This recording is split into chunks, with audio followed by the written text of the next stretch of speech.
जय हिंद दोस्तों। स्वागत है फिर से एक नए वीडियो में। तो दोस्तों, स्पार्क पब्लिकेशन का बिहार सार संग्रह जो बिहार में 32 वर्षों में जितने भी एग्जाम हुए हैं लगभग 14,000 प्रश्नों का जो संग्रह हम लोग देख रहे हैं, आज हम लोग इसका 5वां वीडियो देखेंगे। तो चलिए शुरू करते हैं। और दोस्तों, आप लोग इसका पीडीएफ टेलीग्राम से ले सकते हैं, तो आप लोग पीडीएफ लेने के लिए टेलीग्राम से जुड़ जाइए। इसका लिंक डिस्क्रिप्शन में दे दिया जाता है और वहाँ पर बहुत सारा आप लोग को प्रैक्टिस सेट और भी मिलेंगे और न्यू कंटेंट मिलेंगे, तो आप लोग टेलीग्राम से जुड़ जाइए। चलिए शुरू करते हैं। पहला प्रश्न है कि फ्लोरीन का इलेक्ट्रॉनिक विन्यास कितना होता है।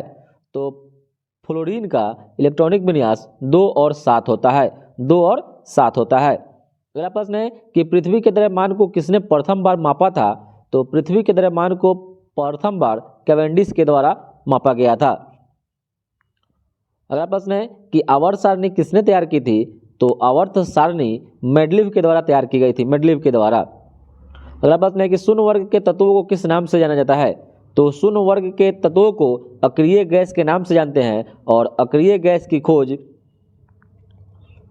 सीले ने किया था। अक्रिय गैस की खोज सीले ने किया था, रैमजे और सीले। अगला प्रश्न है किसमें आयनिक बॉन्ड होता है, यानी आयनिक बंधन होता है, तो हो जाएगा KCl में, KCl में। अगला प्रश्न है कि बल को प्राप्त करने के लिए किन किन परिमाण को गुना करना होता है।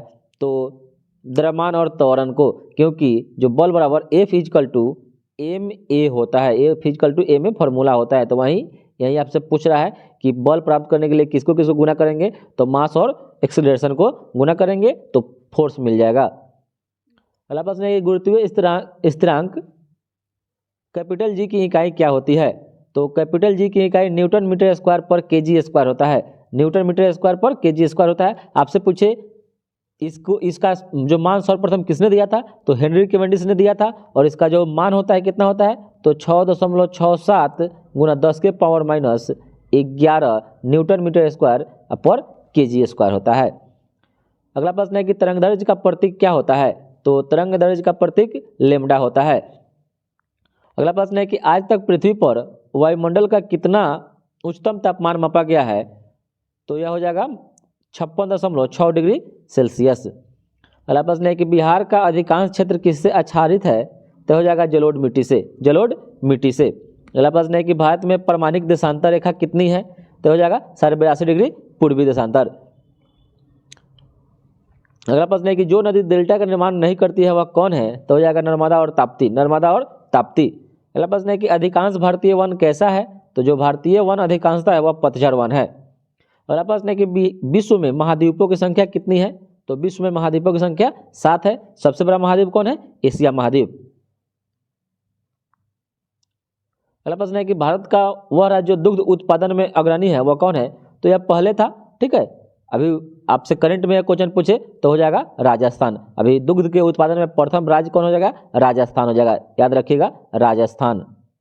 दुग्ध उत्पादन में प्रथम स्थान राजस्थान हो जाएगा।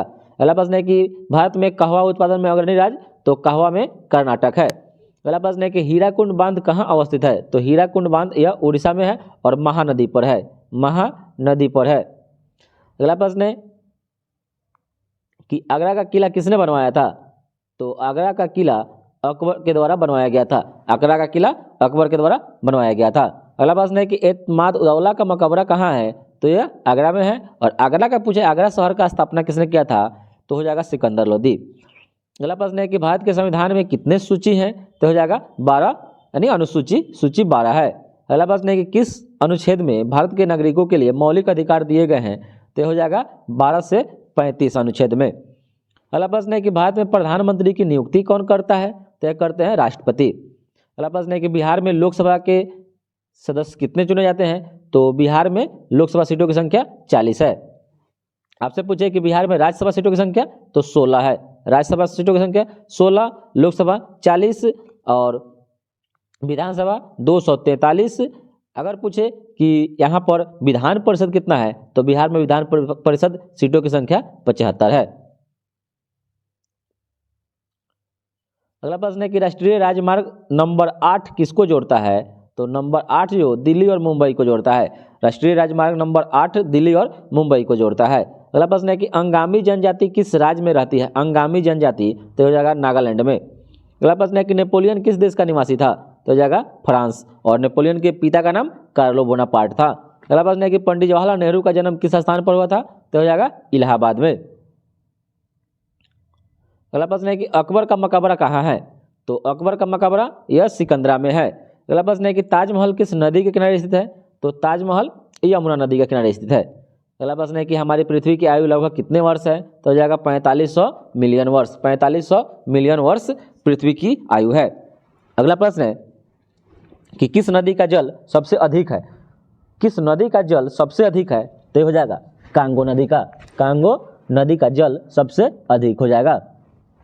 और कांगो को पहले जायरे के नाम से जाना जाता था। कांगो को पहले जायरे के नाम से जाना जाता था। अगला प्रश्न है कि अंटार्कटिका में बर्फ की औसत मोटाई कितनी होती है? तो हो जाएगा 2000 मीटर। अगला प्रश्न है कि डीडीटी क्या है? तो यह एलिफैटिक श्रृंखला के साथ क्लोरोयुक्त एरोमेटिक यौगिक होता है डीडीटी। तो डीडीटी का आविष्कार पॉल मुलर के द्वारा किया गया था। पॉल मुलर के द्वारा 1948 ईस्वी में। अगला प्रश्न है कि लोकसभा में कितने सदस्य होते हैं? तो लोकसभा में अधिकतम पूछ रहा है तो यह 552, अब 500 इसको 50 कर दीजिएगा। ठीक है। अगला प्रश्न है कि लोकसभा के लिए कितने एंग्लो इंडियन सदस्य चुने होते थे? तो 2, अब इसको खत्म कर दिया गया है। अगला प्रश्न है कि उच्चतम न्यायालय में चीफ जस्टिस कितने जज होते हैं? तो उच्चतम न्यायालय में तो ये हो जाएगा आपका 26। अगला प्रश्न है कि भारत के नागरिकों को निःशुल्क कानूनी सहायता किस अनुच्छेद के अंतर्गत प्रदान की जाती है?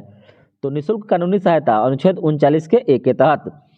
अगला प्रश्न है कि निर्वाचन आयोग का चेयरमैन कौन होता है? तो हो जाएगा चीफ इलेक्शन कमिश्नर। अगला प्रश्न है किस हाई कोर्ट में सबसे अधिक मुकदमे विचाराधीन है? तो हो जाएगा इलाहाबाद में। और भारत में सबसे बड़ा जो हाई कोर्ट है यह इलाहाबाद ही है। इसका नया नाम इलाहाबाद का प्रयागराज कर दिया गया है। अगला प्रश्न है कि नागालैंड राज्य किस वर्ष बनाया गया था? तो हो जाएगा 1962 ईस्वी में। अगला प्रश्न है कि किसके लिए होली लैंड शब्द का प्रयोग किया जाता है? तो हो जाएगा फिलिस्तीन। अगला प्रश्न है कि पृथ्वी पर सबसे कम तापमान किस स्थान पर रिकॉर्ड किया जाता है? तो हो जाएगा बरखोयांस्क, जो कहाँ है? साइबेरिया में है। अगला प्रश्न है कि पंजाब में सर्दी के मौसम में वर्षा किसके कारण होती है? तो पंजाब में तो हो जाएगा पश्चिमी चक्रवात के कारण। अगला प्रश्न है कि संसार का सबसे बड़ा नगर कौन सा है? तो हो जाएगा टोक्यो। अगला प्रश्न है कि कौन सी भाषा सबसे अधिक बोली जाती है? तो यह हो जाएगा मंदारिन चीनी भाषा है। अगला प्रश्न है कि संसार में शुगर बॉल किस देश को कहा जाता है? तो यह कहा जाता है क्यूबा को। किसको कहा जाता है? क्यूबा को कहा जाता है। क्यूबा। और इसकी राजधानी कहाँ है? हवाना है। हवाना। मुद्रा वहां का पीसो है।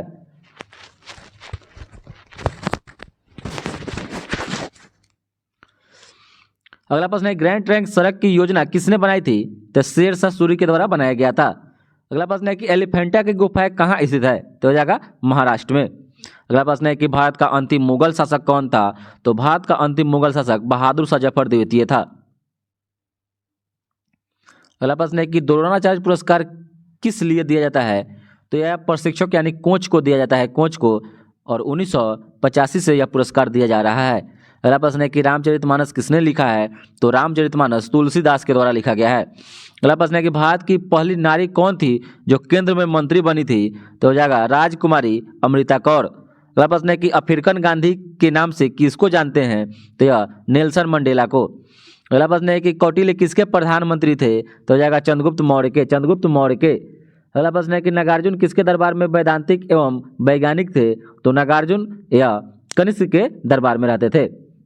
अगला प्रश्न है कि अफलातून किसका शिष्य था? अफलातून तो हो जाएगा सुकरात का। सुकरात का शिष्य था अफलातून। अगला प्रश्न है कि चीन के प्रथम राष्ट्रपति कौन थे? तो हो जाएगा यह सैनाथ सेन। डॉक्टर सैनाथ सेन को चीन का प्रथम राष्ट्रपति कहा जाता है और राष्ट्रपिता के नाम से भी वहाँ जाना जाते हैं। अगला प्रश्न है कि औरंगजेब किसका पुत्र था? तो औरंगजेब शाहजहां का पुत्र था। अगला प्रश्न है कि तानसेन का वास्तविक नाम क्या था? तो तानसेन का वास्तविक नाम रामतनु पांडे था। अगला प्रश्न है कि ब्रिटिश भारत के किस नेता को भारतीय क्रांति का बापू कहते थे? तो यह हो जाएगा बाल गंगाधर तिलक। बाल गंगाधर तिलक। अगला प्रश्न है कि हम्पी के खंडहर किस राज्य में स्थित है? तो हो जाएगा आंध्र प्रदेश। और हम्पी यह कर्नाटक में पड़ता है और खंडहर पूछ रहा है तो आपसे हम्पी के खंडहर किस राज्य में स्थित है? तो यह आंध्र प्रदेश नहीं होगा, कर्नाटक होगा, और यह तुंगभद्रा नदी के किनारे स्थित है। अगला प्रश्न है कि एस्कॉर्बिक अम्ल किसका नाम है? तो हो जाएगा विटामिन सी का। अगला प्रश्न है कि किसको लूनर कास्टिक कहा जाता है? तो लूनर कास्टिक सिल्वर नाइट्रेट को कहा जाता है। अगला प्रश्न है कौन सा ग्रह पानी में तैर सकता है? तो हो जाएगा नेपच्यून। अगला प्रश्न है कि पॉलिस्टर किसका यौगिक है? पॉलिस्टर तो हो जाएगा एरोमेटिक अम्लों का। अगला प्रश्न है कि टेफ्लॉन किसका बहुलक है? टेफ्लॉन तो हो जाएगा फ्लोरीन युक्त अल्कीन का, फ्लोरीन युक्त अल्कीन का।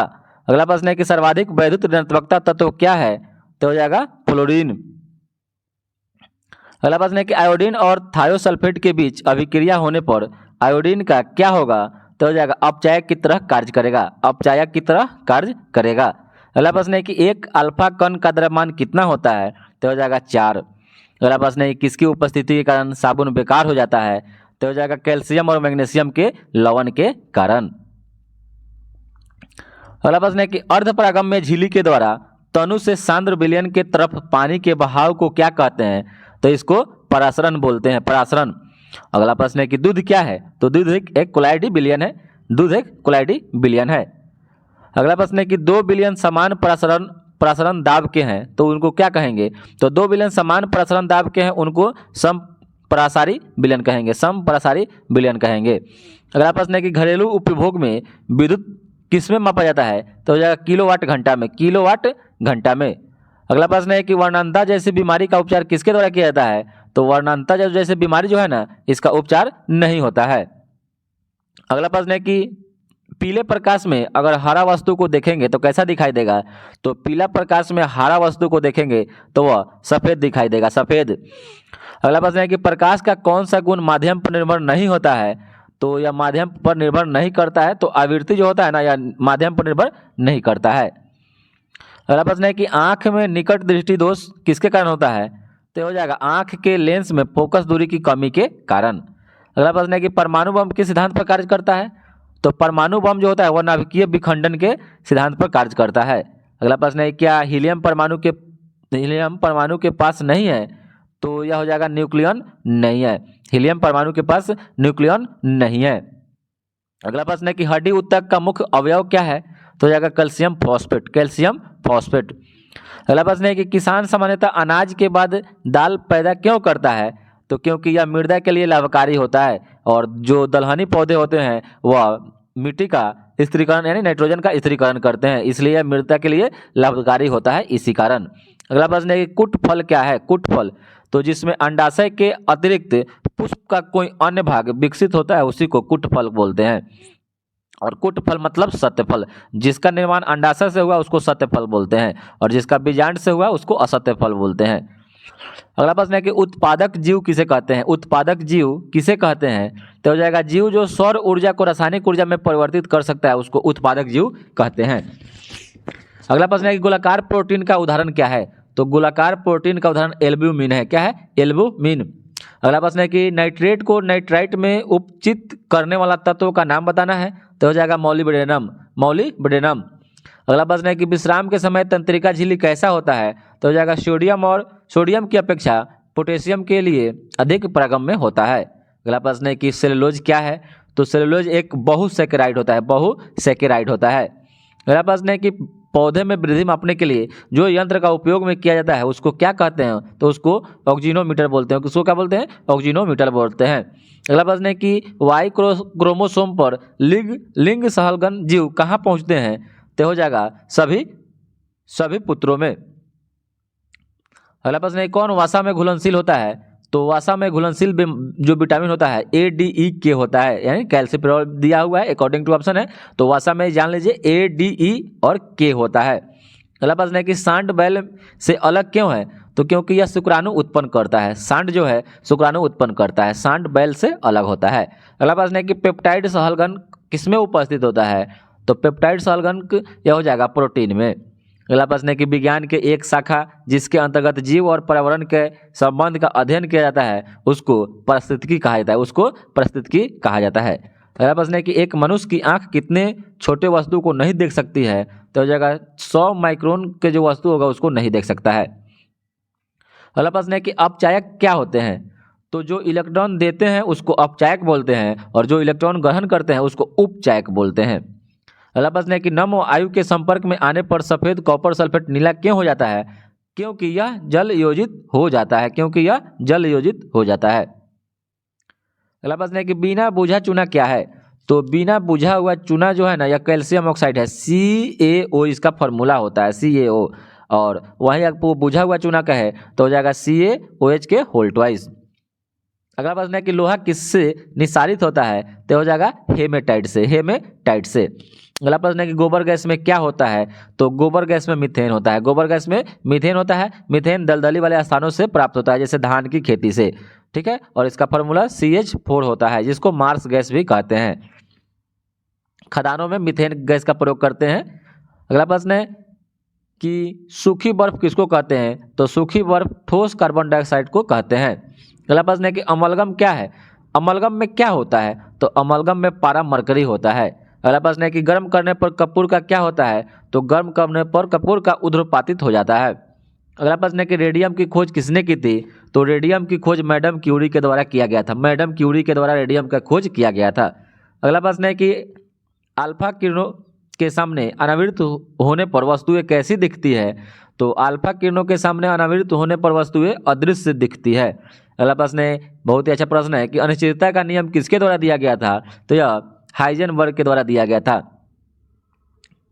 अगला प्रश्न है कि शुष्क हवा में ध्वनि तरंग का वेग नम हवा की तुलना में कैसा रहेगा? तो हो जाएगा कम रहेगा, कम रहेगा। अगला प्रश्न है कि गुरुत्वीय द्रव्यमान और जड़त्वीय द्रव्यमान का अनुपात कितना होता है? तो गुरुत्वीय द्रव्यमान और जड़त्वीय द्रव्यमान का अनुपात 1 होता है। अगला प्रश्न है कि तापमान में वृद्धि के साथ द्रव का स्पर्श कोण क्या होगा? तो हो जाएगा घटेगा। अगला प्रश्न है कि लोकसभा के चुनाव लड़ने के लिए न्यूनतम उम्र कितना होता है? तो हो जाएगा 25 वर्ष। अगला प्रश्न है कि भारतीय राजनीतिक व्यवस्था में कौन कार्यपालिका के अधीन रहकर कार्य करती है? तो हो जाएगा विधान पालिका, विधान पालिका। अगला प्रश्न है कि राजनीतिक शब्दावली में शून्यकाल का क्या अर्थ होता है? तो राजनीतिक शब्दावली में शून्यकाल का अर्थ होता है प्रश्न उत्तरकाल, प्रश्न उत्तरकाल। अगला प्रश्न है कौन सा अनुच्छेद संवैधानिक प्रावधानों की संघीय संसद या राज्य विधान पालिकाओं के द्वारा बनाए गए नियमों कानूनों पर प्राथमिकता प्रदान करता है? तो यह हो जाएगा अनुच्छेद 245। अगला प्रश्न है कानूनी विषयों पर राज्य सरकार को कौन परामर्श देता है? तो हो जाएगा एडवोकेट जनरल, जिसको महाधिवक्ता बोलते हैं, महाधिवक्ता। और वहीं अगर केंद्र लेवल पर हो जाएगा तो उसको महान्यायवादी बोलते हैं। अगला प्रश्न है कि भारत के राजनीतिक दलों को राष्ट्रीय या क्षेत्रीय दल का दर्जा देने का अधिकार किसको है? तो यह चुनाव आयोग को है, यह चुनाव आयोग को है। अगला प्रश्न है कि पंचायती राज की त्रिस्तरीय प्रणाली में क्या क्या आता है? तो त्रिस्तरीय प्रणाली में ग्राम पंचायत, पंचायत समिति और जिला परिषद आता है, जिसमें सबसे पहला होता है ग्राम पंचायत। और आपसे पूछे कि पंचायती राज, जो सबसे पहले पंचायती राज का जो स्थापना किया गया था नागौर जिला से, राजस्थान से, उसमें त्रिस्तरीय जो प्रणाली जो अपनाया गया भारत के द्वारा, इसको कौन दिया? तो बलवंत राय मेहता के द्वारा यह प्रणाली दिया गया था। अगला प्रश्न है कि भारत में किसके अंतर्गत पंचायती राज प्रणाली की व्यवस्था की गई? तो हो जाएगा राज्य के नीति निर्देशक तत्वों के तहत। अगला प्रश्न है कि IRDP का मुख्य उद्देश्य क्या है? IRDP का मुख्य उद्देश्य ग्रामीण विकास व निर्धनता को निवारण करना है, यानी कम करना है। अगला प्रश्न है कि सापेक्ष निर्धनता का अर्थ क्या होता है? तो सापेक्ष निर्धनता का जो अर्थ होता है आर्थिक असमानताएं, आर्थिक असमानताएं। अगला प्रश्न है कि भारत में 9वीं पंचवर्षीय योजना का अवधि काल क्या था? तो भारत में 9वीं पंचवर्षीय योजना का जो अवधि काल था वह 1992 से लेकर 2002 तक था। 8वीं 92 से 97, ठीक है। और 8वीं जो पंचवर्षीय योजना था वो 92 से 97, या 97 से 2002 जो आएगा, 97 से 2002 जो जाएगा वह 9वीं पंचवर्षीय योजना हो जाएगा, ठीक है। अगला प्रश्न है कि किसी देश की प्रति व्यक्ति आय किस प्रकार प्राप्त की जाती है? तो हो जाएगा राष्ट्रीय आय एवं जनसंख्या दोनों से प्राप्त की जाती है। अगला प्रश्न है कि भारत का राष्ट्रीय आय का आकलन एकत्रित कहाँ से किया जाता है? तो यह हो जाएगा केंद्रीय सांख्यिकी संगठन CSO के द्वारा किया जाता है। अगला प्रश्न है कि रुपए को अंतिम बार अवमूल्यन कब किया गया? तो हो जाएगा जुलाई 1991 ईस्वी में। अगला प्रश्न है कि बैंकों द्वारा लाए गए किस भुगतान उपाय को प्लास्टिक मुद्रा के नाम से जाना जाता है? तो प्लास्टिक मुद्रा के नाम से क्रेडिट कार्ड को जाना जाता है। अगला प्रश्न है कि महावीर जैन धर्म के अनुयायी थे कि मृत्यु कहाँ हो गई? तो हो जाएगा पावापुरी में। अगला प्रश्न है कि बोध गया में महाबोधि मंदिर बनाया गया जहाँ क्या हुआ था, तो वहाँ पर गौतम बुद्ध को ज्ञान की प्राप्ति हुई थी।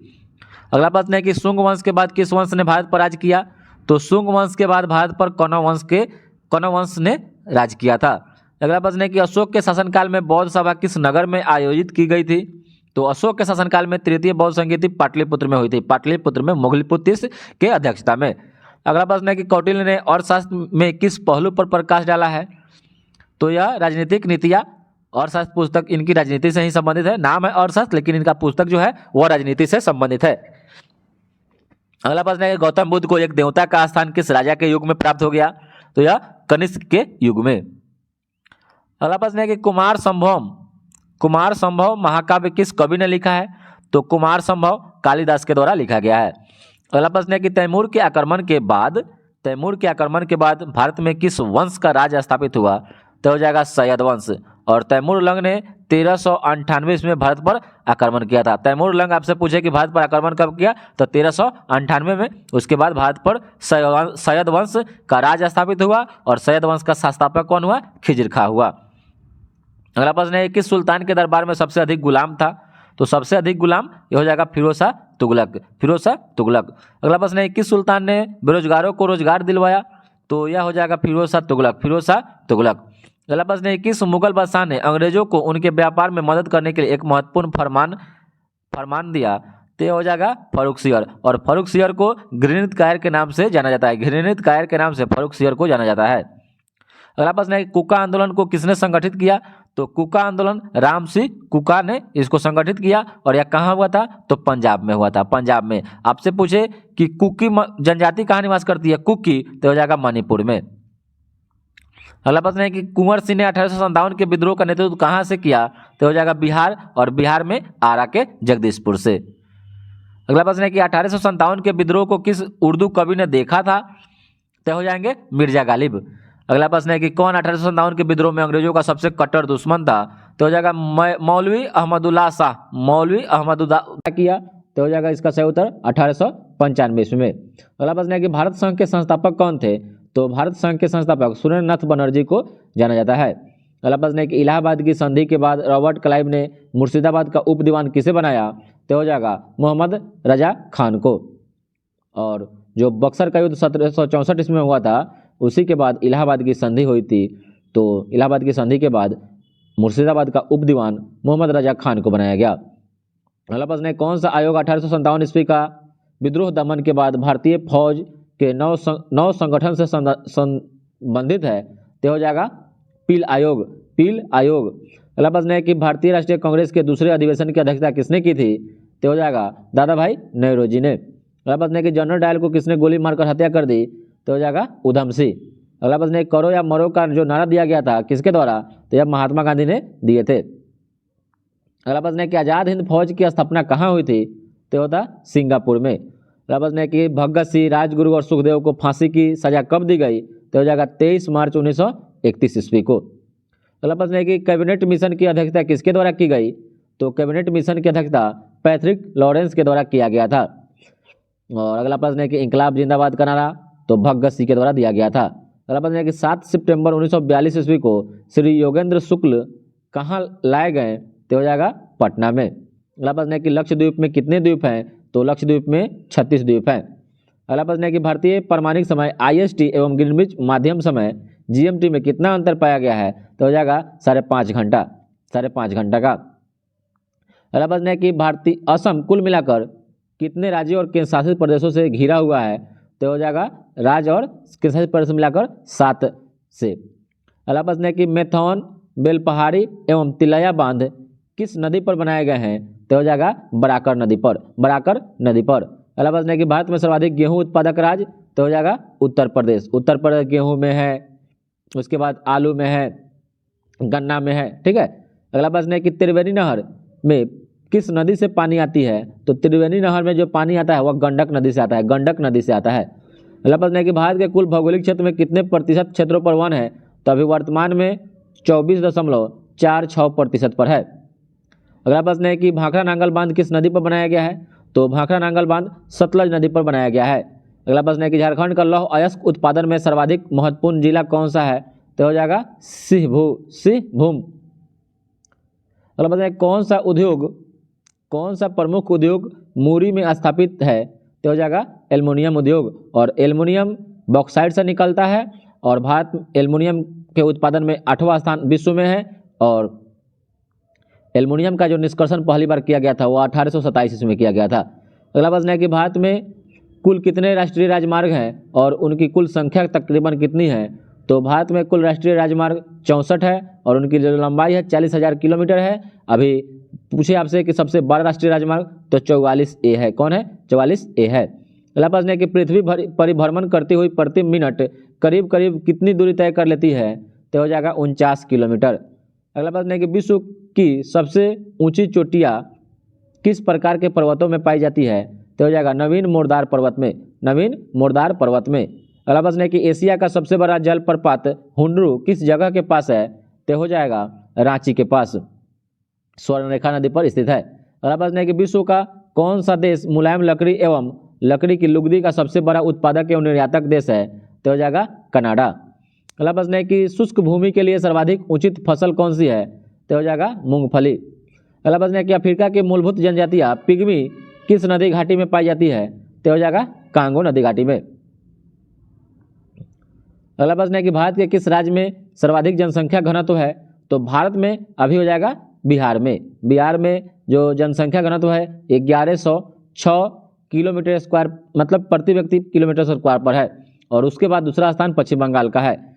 अगला प्रश्न है कि भारतीय राजनीतिक व्यवस्था में कौन सर्वोच्च है, तो हो जाएगा संविधान सबसे ऊपर है। अगला प्रश्न है कि 42वां संविधान संशोधन के 10 आचार आदेशों को किस नाम से जाना जाता है, तो हो जाएगा मौलिक कर्तव्य से। और फिर बाद में उस समय 10 मौलिक कर्तव्य जोड़े गए थे सरदार सोवन सिंह समिति के सिफारिश पर। बाद में 86वां संविधान संशोधन 2002 में जो हुआ उसमें शिक्षा जो आया उसको भी मौलिक कर्तव्य में जोड़ दिया गया। अगला प्रश्न है कि राज्यसभा का सभापति कौन होता है, तो राज्यसभा का सभापति उपराष्ट्रपति होते हैं। अगला प्रश्न है कि राज्य सरकार का जो कार्यकारी अध्यक्ष या संवैधानिक प्रमुख होते हैं वो कौन होते हैं, तो राज्यपाल होते हैं। अगला प्रश्न है कि स्वतंत्र भारत के प्रथम राष्ट्रपति कहाँ से आए थे और कहाँ से थे, तो हो जाएगा बिहार से। अगला प्रश्न है कि भारत में राष्ट्रीय राजमार्गों की जो कुल लंबाई है ये हो जाएगा 1088 किलोमीटर बिहार में। अगला प्रश्न है कि जमशेदपुर किस नदी के किनारे स्थित है, तो जमशेदपुर जो है यह स्वर्णरेखा नदी के किनारे स्थित है। अगला प्रश्न है कौन सा स्थान बिहार में वन्य जीव के लिए प्रसिद्ध है, तो वन्य जीव के लिए बोधगया प्रसिद्ध है। अगला प्रश्न है कि बिहार के कौन से जिले के कुछ इलाके पश्चिम बंगाल को दिए गए थे, तो हो जाएगा पूर्णिया और मानभूम। अगला प्रश्न है कि जगत नारायण लाल को किस जेल में भेजा गया था, तो हो जाएगा बांकीपुर जेल में। अगला प्रश्न है कि रामचंद्र शर्मा किस गांव के थे, तो हो जाएगा अमहरा गांव के थे। अगला प्रश्न है कि जयप्रकाश नारायण किस पार्टी से संबंधित थे, तो हो जाएंगे समाजवादी पार्टी। और मूल रूप से बिहार शब्द का अर्थ होता है बौद्ध मठ होता है। अगला प्रश्न है कि जापान की क्राउन राजकुमारी का क्या नाम है, तो हो जाएगा एइक्यो। और अगला प्रश्न है कि विकलांगों के लिए ओलंपिक किस नाम से जाना जाता है, किस रूप में जाना जाता है, तो हो जाएगा एबलिम्पियाड के रूप में। अगला प्रश्न है कि लिब्राहन जांच कमीशन किससे संबंधित है, तो जो लिब्राहन आयोग जो स्थापित किया गया था यह बाबरी मस्जिद की तोड़फोड़ से स्थापित किया गया था।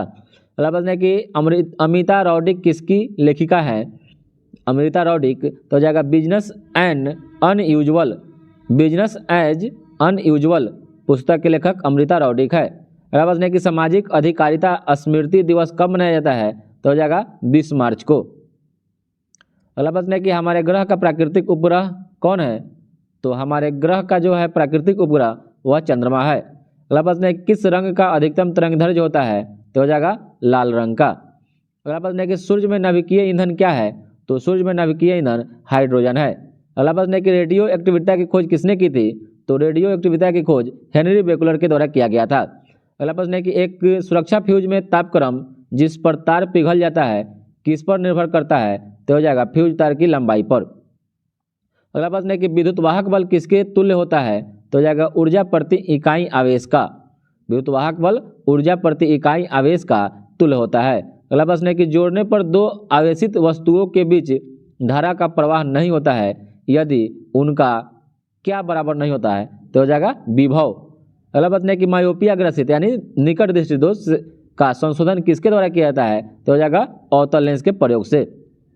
अगला प्रश्न है कि प्रतिध्वनि किसके कारण सुनी जाती है? तो जो प्रतिध्वनि सुनी जाती है ध्वनि तरंग के परावर्तन के कारण, इको जो होती है, इको साउंड, वह प्रतिध्वनि के परावर्तन के कारण उत्पन्न होती है। अगला प्रश्न है कि तड़ित की आवाज सुनने से पहले बिजली की चमक क्यों दिखाई देती है? क्योंकि प्रकाश की चाल ध्वनि की चाल से अधिक होने के कारण। अगला प्रश्न है कि गैस समीकरण पीवी बराबर RT, आर की एसआई इकाई क्या होता है? तो हो जाएगा joule mole inverse kelvin inverse. अगला प्रश्न है किस माध्यम में एक खिलौना घड़ी अधिकतम वजन दर्शाएगी? तो हो जाएगा निर्वात में। अगला प्रश्न है कि अमोनियम क्लोराइड एवं सोडियम क्लोराइड का एक मिश्रण किसके द्वारा अलग किया जाएगा? तो जो अमोनियम क्लोराइड है या ऊर्ध्वपातन के द्वारा इसको अलग कर सकते हैं। अगला प्रश्न है कि एक संतुलित रासायनिक समीकरण में अभिकारक पक्ष एवं उत्पाद पक्ष में क्या बराबर संख्या में होते हैं? तो यह हो जाएगा परमाणु। अगला प्रश्न है कि अफगानिस्तान में अमेरिका का सबसे बड़ा धरातलीय ऑपरेशन के रूप में कौन जाना जाता है? तो यह हो जाएगा ऑपरेशन एनाकोंडा। अगला प्रश्न है कि भारत में निजी विश्वविद्यालय का क्या नाम है? तो निजी विश्वविद्यालय का नाम है मैत्री सूचना तकनीकी विश्वविद्यालय। अगला प्रश्न है कि विश्व उपभोक्ता अधिकार दिवस, तो यह 15 मार्च को मनाया जाता है। अगला प्रश्न है कि राजस्थान की राजधानी कहाँ है? तो जयपुर में है। अगला प्रश्न है गुजरात की राजधानी गांधीनगर। अगला प्रश्न है कि पदार्थ के संवेग और वेग के अनुपात से कौन सी भौतिक राशि प्राप्त होती है? तो हो जाएगा द्रव्यमान। और अगला प्रश्न है कि बल किसका गुणनफल है? तो हो जाएगा द्रव्यमान और त्वरण का, F=ma। अगला प्रश्न, त्वरण ज्ञात करने का सही जो सूत्र होता है क्या होता है? तो त्वरण A=v-u/t होता है। याद रखिएगा दोस्तों, त्वरण ज्ञात करने का सही फॉर्मूला A=any एक्सेलरेशन v अंतिम वेग माइनस प्रारंभिक वेग बटा समय। अगला प्रश्न है कि दो उत्तरोत्तर श्रृंग अथवा दो उत्तरोत्तर गर्त के बीच की दूरी को क्या कहते हैं? तो दो उत्तरोत्तर श्रृंग और दो उत्तरोत्तर गर्त के बीच की दूरी को तरंगदैर्घ्य कहते हैं। अगला प्रश्न है कि टेलीस्कोप की खोज किस वैज्ञानिक ने की थी? तो टेलीस्कोप की खोज गैलीलियो के द्वारा किया गया था। अगला प्रश्न है कि इस सदी की शुरुआत में हवाई जहाज का आविष्कार किसने किया? तो हो जाएगा राइट ब्रदर्स ने। अगला प्रश्न है कि तीसरे और चौथे समूह में जो ऑक्साइड का जो सामान्य गुणधर्म है क्या है? तो हो जाएगा बेसिक और एसिडिक। अगला प्रश्न है कि सल्फर हेक्साफ्लोराइड अणु का आकार कौन सा होता है या क्या है?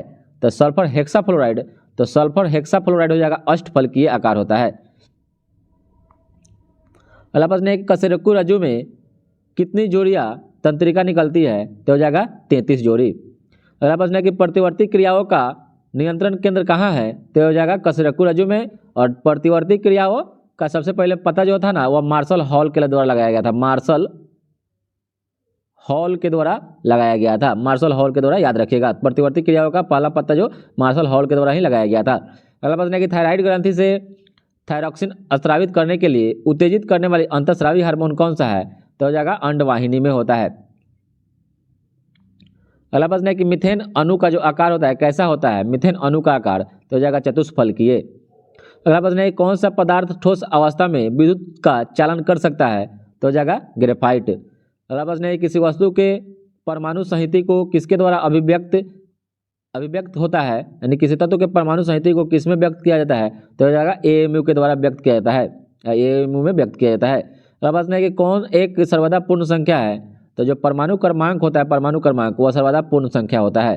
अगला प्रश्न है कि तापक्रम एवं दाब के सदृश स्थिति के अंतर्गत सभी गैसों के बराबर आयतन में अणुओं की जो समान संख्या होती है, यह कथन किसका है? तो ये एवोगाड्रो का कथन है, इसलिए इसको एवोगाड्रो का नियम भी कहते हैं। अगला प्रश्न है किस तापक्रम पर सभी गैसें द्रवित होती है? तो हो जाएगा -273 डिग्री सेल्सियस पर। अगला प्रश्न है कि असंतृप्त तेलों का जो हाइड्रोजनीकरण में प्रयुक्त उत्प्रेरक क्या है? तो उत्प्रेरक निकेल है। क्या है? निकेल है। जो डालडा बनता है, वनस्पति जो होता है, उसमें निकेल उत्प्रेरक का रूप में प्रयोग करते हैं। और उत्प्रेरक का जो काम होता है किसी भी रासायनिक अभिक्रिया के गति को तेज और धीमा कर देता है। और उत्प्रेरक का खोज बर्जिलियस के द्वारा किया गया था। अगला प्रश्न है कि साम्य पर दाब तापक्रम में सांद्रता के प्रभाव के निगमन किस सिद्धांत द्वारा किया जाता है? तो हो जाएगा ला सतलीय के सिद्धांत से। साम्य पर दाब तापक्रम में सांद्रता के प्रभाव के निगमन किस सिद्धांत द्वारा किया जाता है? तो हो जाएगा ला सतलीय के सिद्धांत से। अगला प्रश्न है कि संपर्क विधि में गंधक अम्ल के निर्माण में प्रयुक्त उत्प्रेरक क्या है? यानी संपर्क विधि से सल्फ्यूरिक अम्ल बनाते हैं, उसमें जो प्रयुक्त उत्प्रेरक होता है उसमें वेनेडियम ऑक्साइड का प्रयोग करते हैं, V2O5 वेनेडियम V2O5 का प्रयोग करते हैं। अगला प्रश्न है कि तांबा का सांद्र नाइट्रिक अम्ल के साथ तेजी से गर्म करने पर क्या बनता है? तो हो जाएगा NO2, नाइट्रोजन डाइऑक्साइड बनता है। अगला प्रश्न है कि नीले लिटमस के साथ जल में से कार्बन डाइऑक्साइड को प्रवाहित करने पर परिणामी घोल कैसा हो जाएगा? तो नीले लिटमस से तो यह प्रभावित जो घोल हो जाएगा वो लाल हो जाएगा। तो नीले लिटमस से जो लाल में परिवर्तित हो गया तो वो अम्ल हो गया, अम्लीय हो गया, और लाल से नीला में गया तो क्षारीय हो गया। अगला प्रश्न है कि वर्गीकरण की जो मूलभूत इकाई है वह आपका वंश और जाति है, और यह वर्गीकरण का जो मूलभूत इकाई है वंश और जाति बताया, कौन बताया? तो कैरोलस लिनियस ने बताया था। अगला प्रश्न है कि अधिक नमकीन अचार में जीवाणु जीवित नहीं रह सकते हैं क्योंकि वे द्रव कुंचित हो जाते हैं और एवं इसके फलस्वरूप मर जाते हैं। अगला प्रश्न है कि अगर किससे प्राप्त होती है? तो यह शैवाल से प्राप्त होती है। अगला प्रश्न है कि पेनिसिलिन का आविष्कार किसने किया था? तो पेनिसिलिन पहला एंटीबायोटिक था जिसका आविष्कार अलेक्जेंडर फ्लेमिंग के द्वारा किया गया था। अगला प्रश्न है कि मशरूम क्या है? तो मशरूम एक फफूंदी है। मशरूम एक क्या है? फफूंदी है। अगला प्रश्न है कौन सा एक जीवित जीवाश्म कहलाता है? तो जिंगो बाइलेवा और साइकस को जीवित जीवाश्म के नाम से जाना जाता है। अगला प्रश्न है किसका अधिक औषधीय मूल्य है? तो हो जाएगा राउल्फिया सर्पेंटिना का। और अगला प्रश्न है कि किससे औषधि बेलाडोना प्राप्त होता है? तो बेलाडोना जो होता है ना एट्रोपा से प्राप्त होता है, एट्रोपा से प्राप्त होता है। अगला प्रश्न है कि अफीम किससे प्राप्त होती है? तो हो जाएगा पोपेवर सोमनीफेरम से प्राप्त होता है। पोपेवर सोमनीफेरम से अफीम प्राप्त होता है, अफीम पोस्ता। अगला प्रश्न है कि बीज अंकुरण के दौरान क्या घटित होता है? तो बीज अंकुरण के दौरान ऊष्मा का विमोचन होता है। अगला प्रश्न है कि स्थिर जल पर तेल छिड़कने पर मलेरिया का नियंत्रण किस प्रकार किया जा सकता है? क्योंकि मच्छर के जो लार्वा श्वास नहीं ले सकते हैं इसलिए उस पर नियंत्रण कर सकते हैं। अगला प्रश्न है कि तिलचट्टे जो होते हैं श्वास किससे लेती है? तो हो जाएगा ट्रैकिया से, ट्रैकिया से। अगला प्रश्न है कि भारत में बृहत्तम सरीसृप संग्रहालय कहाँ स्थित है? तो हो जाएगा चेन्नई में। अगला प्रश्न है कि पित्त रस का प्रमुख कार्य क्या है? तो पित्त रस का जो प्रमुख कार्य है पाचन के लिए वसा का प्रयास बनाना। अगला प्रश्न है कि डेविस कप का नाम किस खेल से है? तो हो जाएगा लॉन टेनिस से। अगला प्रश्न द सैटेनिक वर्सेज पुस्तक के लेखक कौन है? तो the satanic versus Salman Rushdie के द्वारा लिखा गया है। अगला प्रश्न है कि मुसलमान हज के लिए कहाँ जाते हैं? तो हो जाएगा मक्का में। अगला प्रश्न है कि the prevention of terrorism ordinance POTO कार्यकारी कब होगा? तो हो जाएगा लोकसभा और राज्यसभा दोनों द्वारा पारित किए जाए तब। अगला प्रश्न है कि भगवान राम की जन्मभूमि अयोध्या कहाँ है? तो हो जाएगा उत्तर प्रदेश में। और सिंधु घाटी की सभ्यता का विस्तार कहाँ हुआ था? तो यह हो जाएगा पंजाब, राजस्थान और गुजरात में। आपसे पूछे कि सबसे ज़्यादा जो स्वतंत्रता की प्राप्ति के बाद जो स्थल खोजे गए हैं तो यह गुजरात से ही खोजे गए हैं, और गुजरात में लोथल है, सुतकोतदा है, धौलावीरा है। अगला प्रश्न है कि अजंता के चित्रों में किन कथाओं का चित्रण किया गया है? तो हो जाएगा जातक का। अगला प्रश्न है कि हर्षवर्धन के राज्य में किस शहर को महत्व प्राप्त हुआ था? तो हो जाएगा कनौज को। और विक्रमादित्य की उपाधि किसने ग्रहण की थी? तो हो जाएगा चंद्रगुप्त मौर्य ने।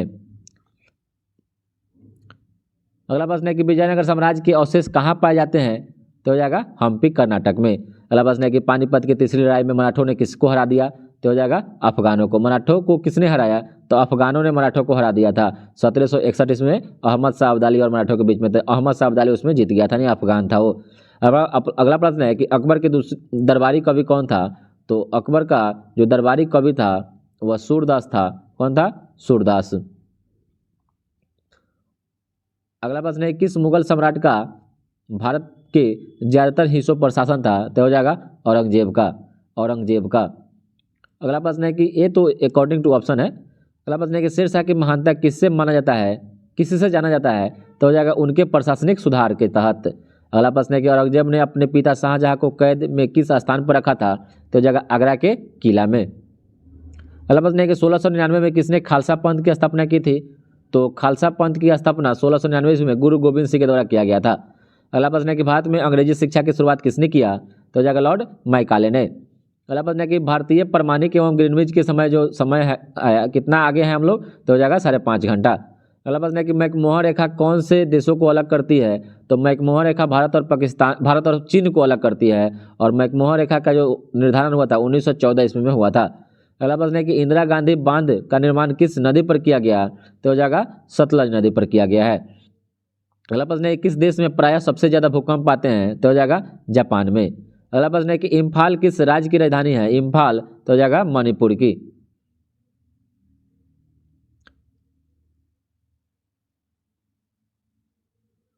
अगला प्रश्न है कि जिम कार्बेट राष्ट्रीय पार्क कहाँ स्थित है? तो हो जाएगा उत्तराखंड में। कहाँ हो जाएगा? उत्तराखंड में, क्योंकि उत्तराखंड उत्तर प्रदेश से अलग हुआ है, तो यह बहुत पहले का जो स्टेट होगा तो उस समय उत्तर प्रदेश दिया है, ठीक है। और Jim Corbett national park Uttarakhand में है और यह भारत का सबसे पुराना नेशनल पार्क है, भारत का सबसे पुराना नेशनल पार्क है। और इसको पहले हेली नेशनल पार्क के नाम से जानते थे, अभी वर्तमान में इसका नाम बदल के रामगंगा नेशनल पार्क कर दिया गया, क्योंकि इस पार्क के बीचों बीच से रामगंगा नदी बहती है, इसलिए इसको रामगंगा नेशनल पार्क कर दिया गया है। अगला प्रश्न है कि बादल क्या होते हैं? तो बादल एक तुषार होते हैं, बादल एक तुषार होते हैं। अगला प्रश्न है कि यूरेनियम का उत्पादन भारत में केवल एक ही कारखाने में सीमित है, वह है जादूगोरा, बिहार नहीं अब झारखंड हो गया है, ठीक है। अगला प्रश्न है किस नदी के किनारे बद्रीनाथ स्थित है? तो बद्रीनाथ गंगा नदी के किनारे स्थित है। अगला प्रश्न है कि डियागो गार्सिया द्वीप किस महासागर में है? तो हो जाएगा भारतीय महासागर यानी हिंद महासागर में है। अगला प्रश्न है कि फरक्का बांध या पश्चिम बंगाल में स्थित है। अगला प्रश्न है किसको जुड़वा शहर कहा जाता है? तो जुड़वा शहर हैदराबाद और सिकंदराबाद को कहा जाता है। और बरौनी किस लिए प्रसिद्ध है? तो बरौनी तेल कारखाना के लिए प्रसिद्ध है। अगला प्रश्न है कि प्रसिद्ध जहाज निर्माण केंद्र किस स्थान पर स्थित है? तो जहाज निर्माण केंद्र या कोचिन केरल में है। अगला प्रश्न है कि कल्याणकारी राज्य को किस दूसरे नाम से भी जाना जाता है? तो हो जाएगा उदारवादी राज्य के नाम से जाना जाता है। अगला प्रश्न है कि रूस की राज्य क्रांति का नेतृत्व किसने किया था? तो हो जाएगा लेनिन ने किया था। अगला प्रश्न है कि विधि का शासन केवल कहाँ संभव है? तो विधि का शासन केवल लोकतंत्र में संभव है। अगला प्रश्न है कि सामाजिक समता का अर्थ क्या है? तो हो जाएगा भेदभाव का अभाव। अगला प्रश्न है कि समाजवाद का अर्थ क्या है? तो हो जाएगा राष्ट्रीयकरण। अगला प्रश्न है कि भोपाल की गैस दुर्घटना कब घटी थी? तो हो जाएगा दिसंबर 1984 ईस्वी में। अगला प्रश्न है कि मंडल कमीशन ने अन्य पिछड़े वर्गों के लिए कितने प्रतिशत आरक्षण दिया है? तो हो जाएगा 27%। अगला प्रश्न है कि कार्ल मार्क्स ने राज्य के भविष्य के विषय में क्या कहा था? तो हो जाएगा राज्य का विनाश होगा। और कार्ल मार्क्स ने यह भी कहा था कि दुनिया के मजदूरों एक हो जाओ। और कार्ल मार्क्स ने धर्म को अफीम के समान भी बताया है। अगला प्रश्न है कौन सा प्रजातंत्र में एक बहुदलीय पद्धति का गुण है? तो हो जाएगा सभी समूहों का प्रतिनिधित्व होता है प्रजातंत्र में। अगला प्रश्न है कि संयुक्त राष्ट्र संघ का मुख्य कार्यालय किस शहर में है? तो हो जाएगा न्यूयॉर्क में। अगला प्रश्न है संयुक्त राष्ट्र संघ ने कौन से दिन मानव अधिकारों का घोषणा पत्र स्वीकृत किया था? 10 दिसंबर 1948 को, इसलिए अंतर्राष्ट्रीय मानवाधिकार दिवस 10 दिसंबर को मनाया जाता है। अगला प्रश्न है कि भारत की खोज discovery of India Pandit Jawaharlal Nehru के द्वारा लिखा गया है। अगला प्रश्न है कि टॉल्स्टॉय की प्रसिद्ध पुस्तक कौन सी है जिसे महात्मा गांधी के विचारों को प्रभावित किया? तो हो जाएगा war and peace, war and peace हो जाएगा। अगला प्रश्न है कि 1913 ईस्वी में 1913 ईस्वी में रविन्द्रनाथ टैगोर को कौन सी पुस्तक के लिए नोबेल पुरस्कार से सम्मानित किया गया था? तो हो जाएगा गीतांजलि पुस्तक। और जो इनको साहित्य के क्षेत्र में इनको 1913 में एशिया के प्रथम व्यक्ति हुए इनको नोबेल पुरस्कार मिला, और भारत को तो ऐसे प्रथम थे ही। अगला प्रश्न है कौन सा पंजाबी लेखक इलस्ट्रेटेड वीकली ऑफ इंडिया के संपादक हैं? तो हो जाएगा खुशवंत सिंह, और ट्रेन टू पाकिस्तान खुशवंत सिंह के द्वारा ही लिखा गया है। अगला प्रश्न है कि किस पुस्तक के लिए अरुंधति राय को बुकर पुरस्कार से सम्मानित किया गया था? तो यह किया गया था a god of small things के लिए। अगला प्रश्न है कि मालगुडी डेज के लेखक कौन है? तो हो जाएगा R.K. नारायण, R.K. नारायण। अगला प्रश्न है कि महात्मा गांधी की आत्मकथा का क्या नाम है? तो हो जाएगा माई एक्सपेरिमेंट विद ट्रूथ। और इसी में क्वेश्चन आता है कि माई एक्सपेरिमेंट ऑन ट्रूथ, तो यह माइकल एंडरसन के द्वारा लिखा गया है। अगला प्रश्न है किस शहर में मदर टेरेसा द्वारा स्थापित मिशनरीज ऑफ चैरिटी स्थित है? तो हो जाएगा कोलकाता में। अगला प्रश्न है किस संगीतज्ञ को भारत रत्न से सम्मानित किया गया? तो हो जाएगा M.S. सुब्बालक्ष्मी को। अगला प्रश्न है कि कौन संयुक्त राष्ट्र संघ के आम सभा की पहली महिला अध्यक्ष बनी थी? तो हो जाएंगी विजय लक्ष्मी पंडित। अगला प्रश्न है कि अंतरिक्ष में पहुंचने वाली प्रथम भारतीय महिला कौन थी? तो हो जाएगा कल्पना चावला। अगला प्रश्न है कि भारतीय राष्ट्रीय कांग्रेस के प्रथम मुस्लिम निर्वाचित अध्यक्ष कौन थे? तो हो जाएगा बदरुद्दीन तैयबजी। अगला प्रश्न है कि भारत के उपराष्ट्रपति का निर्वाचन कौन करता है? तो हो जाएगा लोकसभा एवं राज्यसभा के सदस्य। अगला प्रश्न है किस राज्य में सर्वप्रथम पंचायती राज शुरू किया गया था? तो हो जाएगा राजस्थान में। अगला प्रश्न है किसकी सलाह पर राज्य के राज्यपाल की नियुक्ति करते हैं? राष्ट्रपति किसकी सलाह पर राज्य के राज्यपाल की नियुक्ति करते हैं? तो हो जाएगा प्रधानमंत्री की सलाह पर। अगला प्रश्न है कि संविधान निर्माताओं ने किस पर विशेष ध्यान दिया? तो हो जाएगा मौलिक अधिकार पर।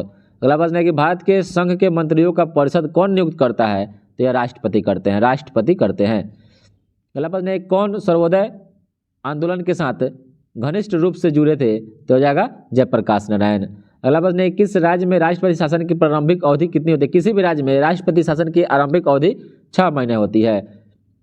अगला प्रश्न है कि बांदीपुर किसके लिए मशहूर है? तो ये हो जाएगा पशुओं के अभ्यारण्य के लिए, और यह कहाँ है तो कर्नाटक में है। बांदीपुर कहाँ है, कर्नाटक में है।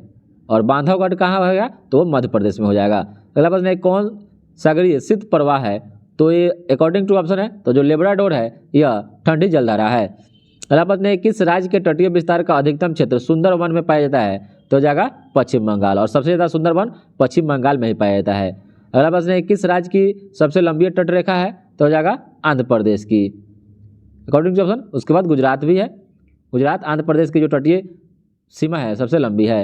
अगला प्रश्न है कि तमिलनाडु के तटीय प्रदेश का शीतकालीन वर्षा का कारण क्या है, तो हो जाएगा उत्तर पूर्वी मानसून, उत्तर पूर्वी मानसून। अगला प्रश्न है कि नहावा सुबह किस राज्य में अवस्थित है, नहावा सुबह तो हो जाएगा महाराष्ट्र में। अगला प्रश्न है कि आईने अकबरी के लेखक कौन है, तो हो जाएगा अबुल फजल।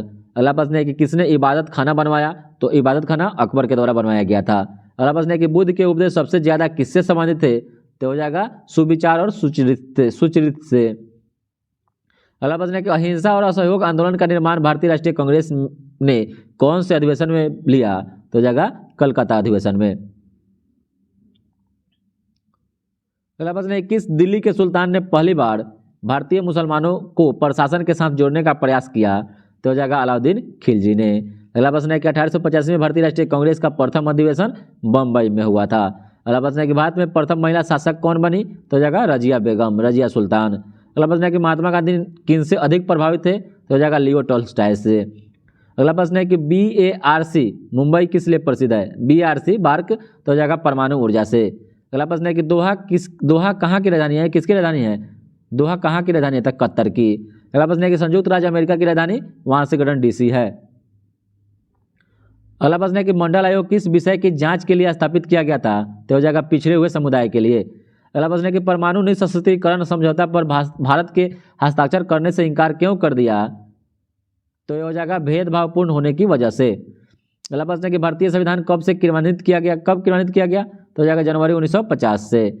अगला प्रश्न है कि संयुक्त राष्ट्र संघ का न्यायांग कौन सा है, तो हो जाएगा अंतर्राष्ट्रीय न्यायालय, मुख्यालय कहाँ है, द हेग में है। अगला प्रश्न है कि विविध देशों के बीच सांस्कृतिक कार्यक्रम का संवर्धन संयुक्त राष्ट्र संघ के किस अंग से होता है, तो हो जाएगा यूनेस्को, मुख्यालय कहाँ है, तो पेरिस में है। अगला प्रश्न है कि भारत में पारिस्थितिकी संतुलन बनाए रखने के लिए कितने न्यूनतम प्रतिशत जंगल का विस्तार का सुझाव दिया गया है, तो हो जाएगा 33%। अगला प्रश्न है कि गतिक लिफ्ट किससे संबंधित है, तो जो गतिक लिफ्ट है यह पास्कल के नियम से संबंधित है। अगला प्रश्न है कि बेरिंग जल संधि किन दो देशों को अलग करता है, तो हो जाएगा रूस और अलास्का को। अगला प्रश्न है कौन सा कोयला सबसे अच्छा होता है, तो हो जाएगा एंथ्रासाइट। अगला प्रश्न है कि प्रारंभिक भारतीय संविधान में कितने अनुच्छेद और तालिका थे, तो प्रारंभिक संविधान में 395 अनुच्छेद और 8 तालिका था। अगला प्रश्न है कि भारतीय संविधान की धर्म प्रस्तावना में किस संशोधन से समाजवादी धर्मनिरपेक्ष शब्द जोड़ा गया, तो हो जाएगा 42वां संविधान संशोधन। अगला प्रश्न है किस देश की प्रेरणा से भारतीय संविधान के प्रणेताओं ने मौलिक कर्तव्य प्रदान किया, तो लिया गया है सोवियत संघ रूस से। अगला प्रश्न है कि भारत की आज़ादी के समय ब्रिटेन का प्रधानमंत्री कौन था, तो हो जाएगा क्लेमेंट रिचर्ड एटली। अगला प्रश्न है कि भारत में स्थानीय स्वायत्त सरकार के संस्थापक कौन थे, तो हो जाएगा लॉर्ड रिपन। अगला प्रश्न है कि 1935 के भारत सरकार का अधिनियम किस निर्णय से संबंधित है, तो हो जाएगा प्रांतीय स्वायत्तता से। अगला प्रश्न है कि टीपू सुल्तान कहाँ का शासक था, टीपू सुल्तान तो हो जाएगा मैसूर का शासक था, मैसूर। अगला प्रश्न है किस ग्रह के पास कोई उपग्रह नहीं है, तो हो जाएगा बुध और शुक्र के पास। अगला प्रश्न है कि चंद्रग्रहण कब होता है, तो जब चंद्रमा और सूर्य के मध्य पृथ्वी आ जाती है तब, और यह पूर्णिमा के दिन होता है। अगला प्रश्न है कि छोटा नागपुर पठार किस राज्य का भाग है, तो हो जाएगा झारखंड राज्य का भाग है। अगला प्रश्न है कि हिमालय पर्वत प्रदेश के अलावा भारत का उच्चतम श्रृंग कौन सा है, तो हो जाएगा गौरी शिखर, गौरी शिखर। अगला प्रश्न है किस सुल्तान ने दिन ए इलाही का शुरुआत किया था, तो दिन ए इलाही अकबर के द्वारा किया गया था 1582 में। अगला प्रश्न है कि पवित्र ग्रंथों पर की गई टिप्पणियों का संकलन महाविभास किसने दिया है, तो हो जाएगा वसुमित्र ने। अगला प्रश्न है कि 1905 में सर्वेंट्स ऑफ इंडिया सोसाइटी का शुरुआत किसने किया, तो किए थे गोपाल कृष्ण गोखले ने। अगला प्रश्न है 1905 में बंगाल का विभाजन लॉर्ड कर्जन के द्वारा किया गया। अगला प्रश्न है कि ईस्ट कोशिकाएं किसमें अधिक होती है, तो जो ईस्ट कोशिकाएं होती है वह विटामिन बी में अधिक होती है। अगला प्रश्न है कि पक्षियों की उत्पत्ति किससे होती है, तो हो जाएगा नॉन कॉर्डेटा से, नॉन कॉर्डेटा से। अगला प्रश्न है हृदय के मध्य सतह को हृदय आवरण कहते हैं। अगला प्रश्न है किस अंग का सबसे मोटा दीवाल होता है, तो हो जाएगा बायां निलय का। अगला प्रश्न है कि सबसे मजबूत मांसपेशी कहाँ पाई जाती है, तो हो जाएगा जबड़ों में। अगला प्रश्न है कि कौन सबसे मजबूत उपस्थि होती है, तो हो जाएगा रेशेदार उपास्थि। अगला प्रश्न है कि ऊंट का जो कुबर क्या होता है, तो हो जाएगा संयोजी ऊतक होता है। संयोजी ऊतक होता है, जैसे रक्त एक तरल संयोजी ऊतक होता है, वैसे ऊंट का जो कुबर होता है भी संयोजी ऊतक का ही उदाहरण है। अगला प्रश्न है कोलेजन रेशा कैसा होता है, तो जो कोलेजन रेशा होता है वह सफेद होता है। अगला प्रश्न है कि आवर्त सारणी का लंबा रूप किस पर निर्भर करता है, तो हो जाएगा परमाणु की संख्या पर। अगला प्रश्न है कि 1:2, 2:2, 2p5, 3:1 संरचना किसको प्रदर्शित करता है, तो यह नियॉन को करता है। नियॉन की परमाणु की उत्तेजित अवस्था को करता है। अगला प्रश्न है कि पॉजिट्रॉन क्या है, तो प्लस आवेश का इलेक्ट्रॉन है पॉजिट्रॉन, और जो इलेक्ट्रॉन का या प्रतिकण होता है। अगला प्रश्न है कि रेडियोएक्टिव पदार्थ द्वारा क्या नहीं उत्सर्जित होता है, तो प्रोटॉन उत्सर्जित नहीं होता है। अगला प्रश्न है कि हरे विट्रॉल का सूत्र क्या है, नहीं हारा कशिश, तो CuSO4 7H2O को हारा कशिश के नाम से जाना जाता है। अगला प्रश्न है कि सबसे स्थिर अल्किन क्या है, तो सबसे स्थिर एल्किन जो है R2C डबल बॉन्ड Cr2। अगला प्रश्न है कैथोड जो किरणें हैं, कैथोड किरण के लिए कौन कभी भी सत्य नहीं होता है, तो हो जाएगा इनकी गतिज ऊर्जा होता है। कि आधुनिक भौतिक सिद्धांत क्या प्रदर्शित करते हैं, तो आधुनिक भौतिक सिद्धांत जो है ना केवल आवेशित कण तरंग व्यवहार दर्शाते हैं। जो प्रकाश जो तरंग होता है, प्रकाश तरंग, वह कण के भांति और तरंग के भांति दोनों काम करता है। ठीक है। अगला प्रश्न है कि जब एक धातु का छोटा गोला किसी श्यान माध्यम से गुरुत्व के अंतर्गत गिरता है तो क्या होगा, तो ये एक ऐसी स्थिति आ जाती है जब श्यान बल इसके प्रभावी भार को संतुलित करता है। अगला प्रश्न है कि वाष्पोत्सर्जन की दर मुख्यतः किस पर निर्भर करती है, तो यह तापक्रम एवं तीव्र प्रकाश पर निर्भर करती है। अगला प्रश्न है कि प्रकाश संश्लेषण में कौन कभी सीमाकारी कारक नहीं होता है, तो यह हो जाएगा ऑक्सीजन। अगला प्रश्न है कि फंगाई में भोज्य पदार्थ के रूप में क्या संग्रहित रहता है, तो हो जाएगा स्टार्च के रूप में। किस रूप में संग्रहित रहता है, तो स्टार्च के रूप में संग्रहित रहता है। अगला प्रश्न है कि बैगन की छोटी पत्ती किससे प्रेरित होती है, तो हो जाएगा फंगाई से। अगला प्रश्न है कि मनुष्य प्रदत्त अनाज क्या है, तो हो जाएगा ट्रिटिकल। गेहूं और जौ का ये क्या है, क्रॉस है, ट्रिटिकल। अगला प्रश्न है कौन सी चोटी संसार की दूसरी सबसे चोटी है, तो हो जाएगा K2, और प्रथम पूछे तो माउंट एवरेस्ट। अगला प्रश्न है कि कौन सी विश्व की गहरी झील है, तो हो जाएगा बैकाल झील। कहाँ है, तो रूस में है। अगला प्रश्न है कौन सी नदी में सबसे अधिक पानी बहता है, तो हो जाएगा कांगो नदी, और कांगो नदी का जो पूछे आपसे पुराना नाम, तो जायरे नदी है, जायरो। अगला प्रश्न है किलिमंजारो ज्वालामुखी किस महादेश में है, तो हो जाएगा अफ्रीका महादेश में है। किलिमंजारो अफ्रीका महादेश में है। अगला प्रश्न है कि सूर्य मंदिर कहाँ है, तो सूर्य मंदिर या कोणार्क उड़ीसा में है। अगला प्रश्न है कि अकबर का मकबरा कहाँ है, तो अकबर का मकबरा सिकंदराबाद में है, सिकंदरा में है। अगला प्रश्न है कि गोलकुंडा किस राज्य में स्थित है, तो गोलकुंडा आंध्र प्रदेश में है। अगला प्रश्न है कि किसने अपनी राजधानी दिल्ली से दक्षिण भारत में बदली थी, तो हो जाएगा मोहम्मद बिन तुगलक ने। अगला प्रश्न है कि रामगुंडम बांध किस नदी पर है, तो रामगुंडम बांध यह गोदावरी नदी पर है, और गोदावरी नदी प्रायद्वीपीय भारत की सबसे बड़ी नदी है। अगला प्रश्न है किस नदी को बिहार का शोक कहा जाता है, तो यह कोसी को कहा जाता है। कोसी नदी को बिहार का शोक कहा जाता है। अगला प्रश्न है कि आग का वलय कहाँ स्थित है, रिंग ऑफ द फायर, तो यह प्रशांत महासागर में है। अगला प्रश्न है कि ताशकंद किस देश की राजधानी है, तो ताशकंद उज्बेकिस्तान की राजधानी है। अगला प्रश्न है कि मार्को पोलो किस देश का निवासी था, तो हो जाएगा इटली का निवासी था। अगला प्रश्न है कि पाइथागोरस कौन थे, तो पाइथागोरस यह एक यूनानी थे। अगला प्रश्न है कि तत्व के सबसे छोटे भाग को क्या कहते हैं, तो तत्व के सबसे छोटे भाग को एटम कहते हैं, एटम। अगला प्रश्न है कि किस व्यक्ति ने पूरी पृथ्वी का चक्कर लगाया था, तो हो जाएगा मैगलन ने पूरे पृथ्वी का चक्कर लगाया था। अगला प्रश्न है कि रबर की खेती के लिए कौन सी जलवायु उपयुक्त है, तो हो जाएगा विषुवत रेखीय। अगला प्रश्न है कि नियाग्रा जलप्रपात किस नदी पर है, तो हो जाएगा सेंट लॉरेंस नदी पर है। अगला प्रश्न है कि पेनिसिलिन का आविष्कार किसने किया था, तो हो जाएगा अलेक्जेंडर फ्लेमिंग के द्वारा पेनिसिलिन का आविष्कार किया गया था। अगला प्रश्न है कि जावर की खाने किस खनिज के लिए प्रसिद्ध है, तो हो जाएगा जावर की खाने जस्ता के लिए। अगला प्रश्न है कि भारत में सबसे अधिक मछली किस राज्य में पकड़ी जाती है, मछली, तो हो जाएगा पश्चिम बंगाल में। अगला प्रश्न है कि राजमार्ग नंबर 8 किन दो नगरों को जोड़ता है, तो हो जाएगा दिल्ली और मुंबई को जोड़ता है राजमार्ग नंबर 8। अगला प्रश्न है कि बॉम्बे एवं थाने के मध्य सबसे पहली रेलगाड़ी चलाई गई थी कब? तो हो जाएगा 1853 में चलाई गई थी, 16 अप्रैल को, 16 अप्रैल 1853, 1854 देता है, ठीक है। 34 किलोमीटर दूरी की तय की थी। अगला प्रश्न है कि इंटीग्रल कोच फैक्ट्री कहाँ स्थित है? तो हो जाएगा पेराम्बूर, तमिलनाडु में है। अगला प्रश्न है कि भारत हैवी इलेक्ट्रिकल लिमिटेड भेल कहाँ है? तो हो जाएगा भोपाल, हरिद्वार एवं हैदराबाद में। अगला प्रश्न है कि सबसे पर्वत, कौन सा पर्वत सबसे पुराना है? तो हो जाएगा अरावली, और कहाँ है? तो राजस्थान में है। गुरु शिखर इसकी सबसे ऊंची चोटी है। अगला प्रश्न है कौन सी नदी सिंधु की सबसे लंबी सहायक नदी है? तो हो जाएगा चिनाव। अगला प्रश्न है कि हजरत ईसा मसीह को सूली पर किस दिन चढ़ाया गया था? तो हो जाएगा गुड फ्राइडे के दिन। अगला प्रश्न है कि राष्ट्रीय उद्यान किसको सुरक्षित रखता है? तो हो जाएगा संपूर्ण पारिस्थितिकी तंत्र को। अगला प्रश्न है कौन सा हार्मोन फलों को पकाने के लिए उत्तरदायी होता है? तो हो जाएगा एथिलीन हो जाएगा। अगला प्रश्न है 0.001 मोलर एम NaOH के pH मान कितना होगा? तो हो जाएगा 10 हो जाएगा। अगला प्रश्न है कि सुहागा मन का परीक्षण मन का किसके निर्माण पर आधारित है? तो हो जाएगा मेटाबोरेट धातु पर, मेटाबोरेट धातु के निर्माण पर आधारित है। अगला प्रश्न है कि पानी की अस्थायी कठोरता किसके कारण होती है? तो हो जाएगा कैल्शियम एवं मैग्नीशियम के बाइकार्बोनेट के कारण। अगला प्रश्न है कि सीसा के धीरे धीरे ठंडा होने की क्रिया को तो हो जाएगा अनिलीकरण कहते हैं। अगला प्रश्न है कि परम्यूटेट क्या है? तो हो जाएगा सोडियम एल्युमिनियम सिलिकेट होता है। अगला प्रश्न है कि लेड चैम्बर प्रक्रिया में SO2 से SO3 में ऑक्सीकरण हेतु उत्प्रेरक कौन होता है? तो हो जाएगा V2O5 होता है। अगला प्रश्न है कि तपायनिक उत्सर्जन किसके समतुल होता है? तो तपायनिक उत्सर्जन द्रव्यों के वाष्पीकरण के। अगला प्रश्न है कि शतरंज के खेल का आविष्कार किस देश में हुआ था?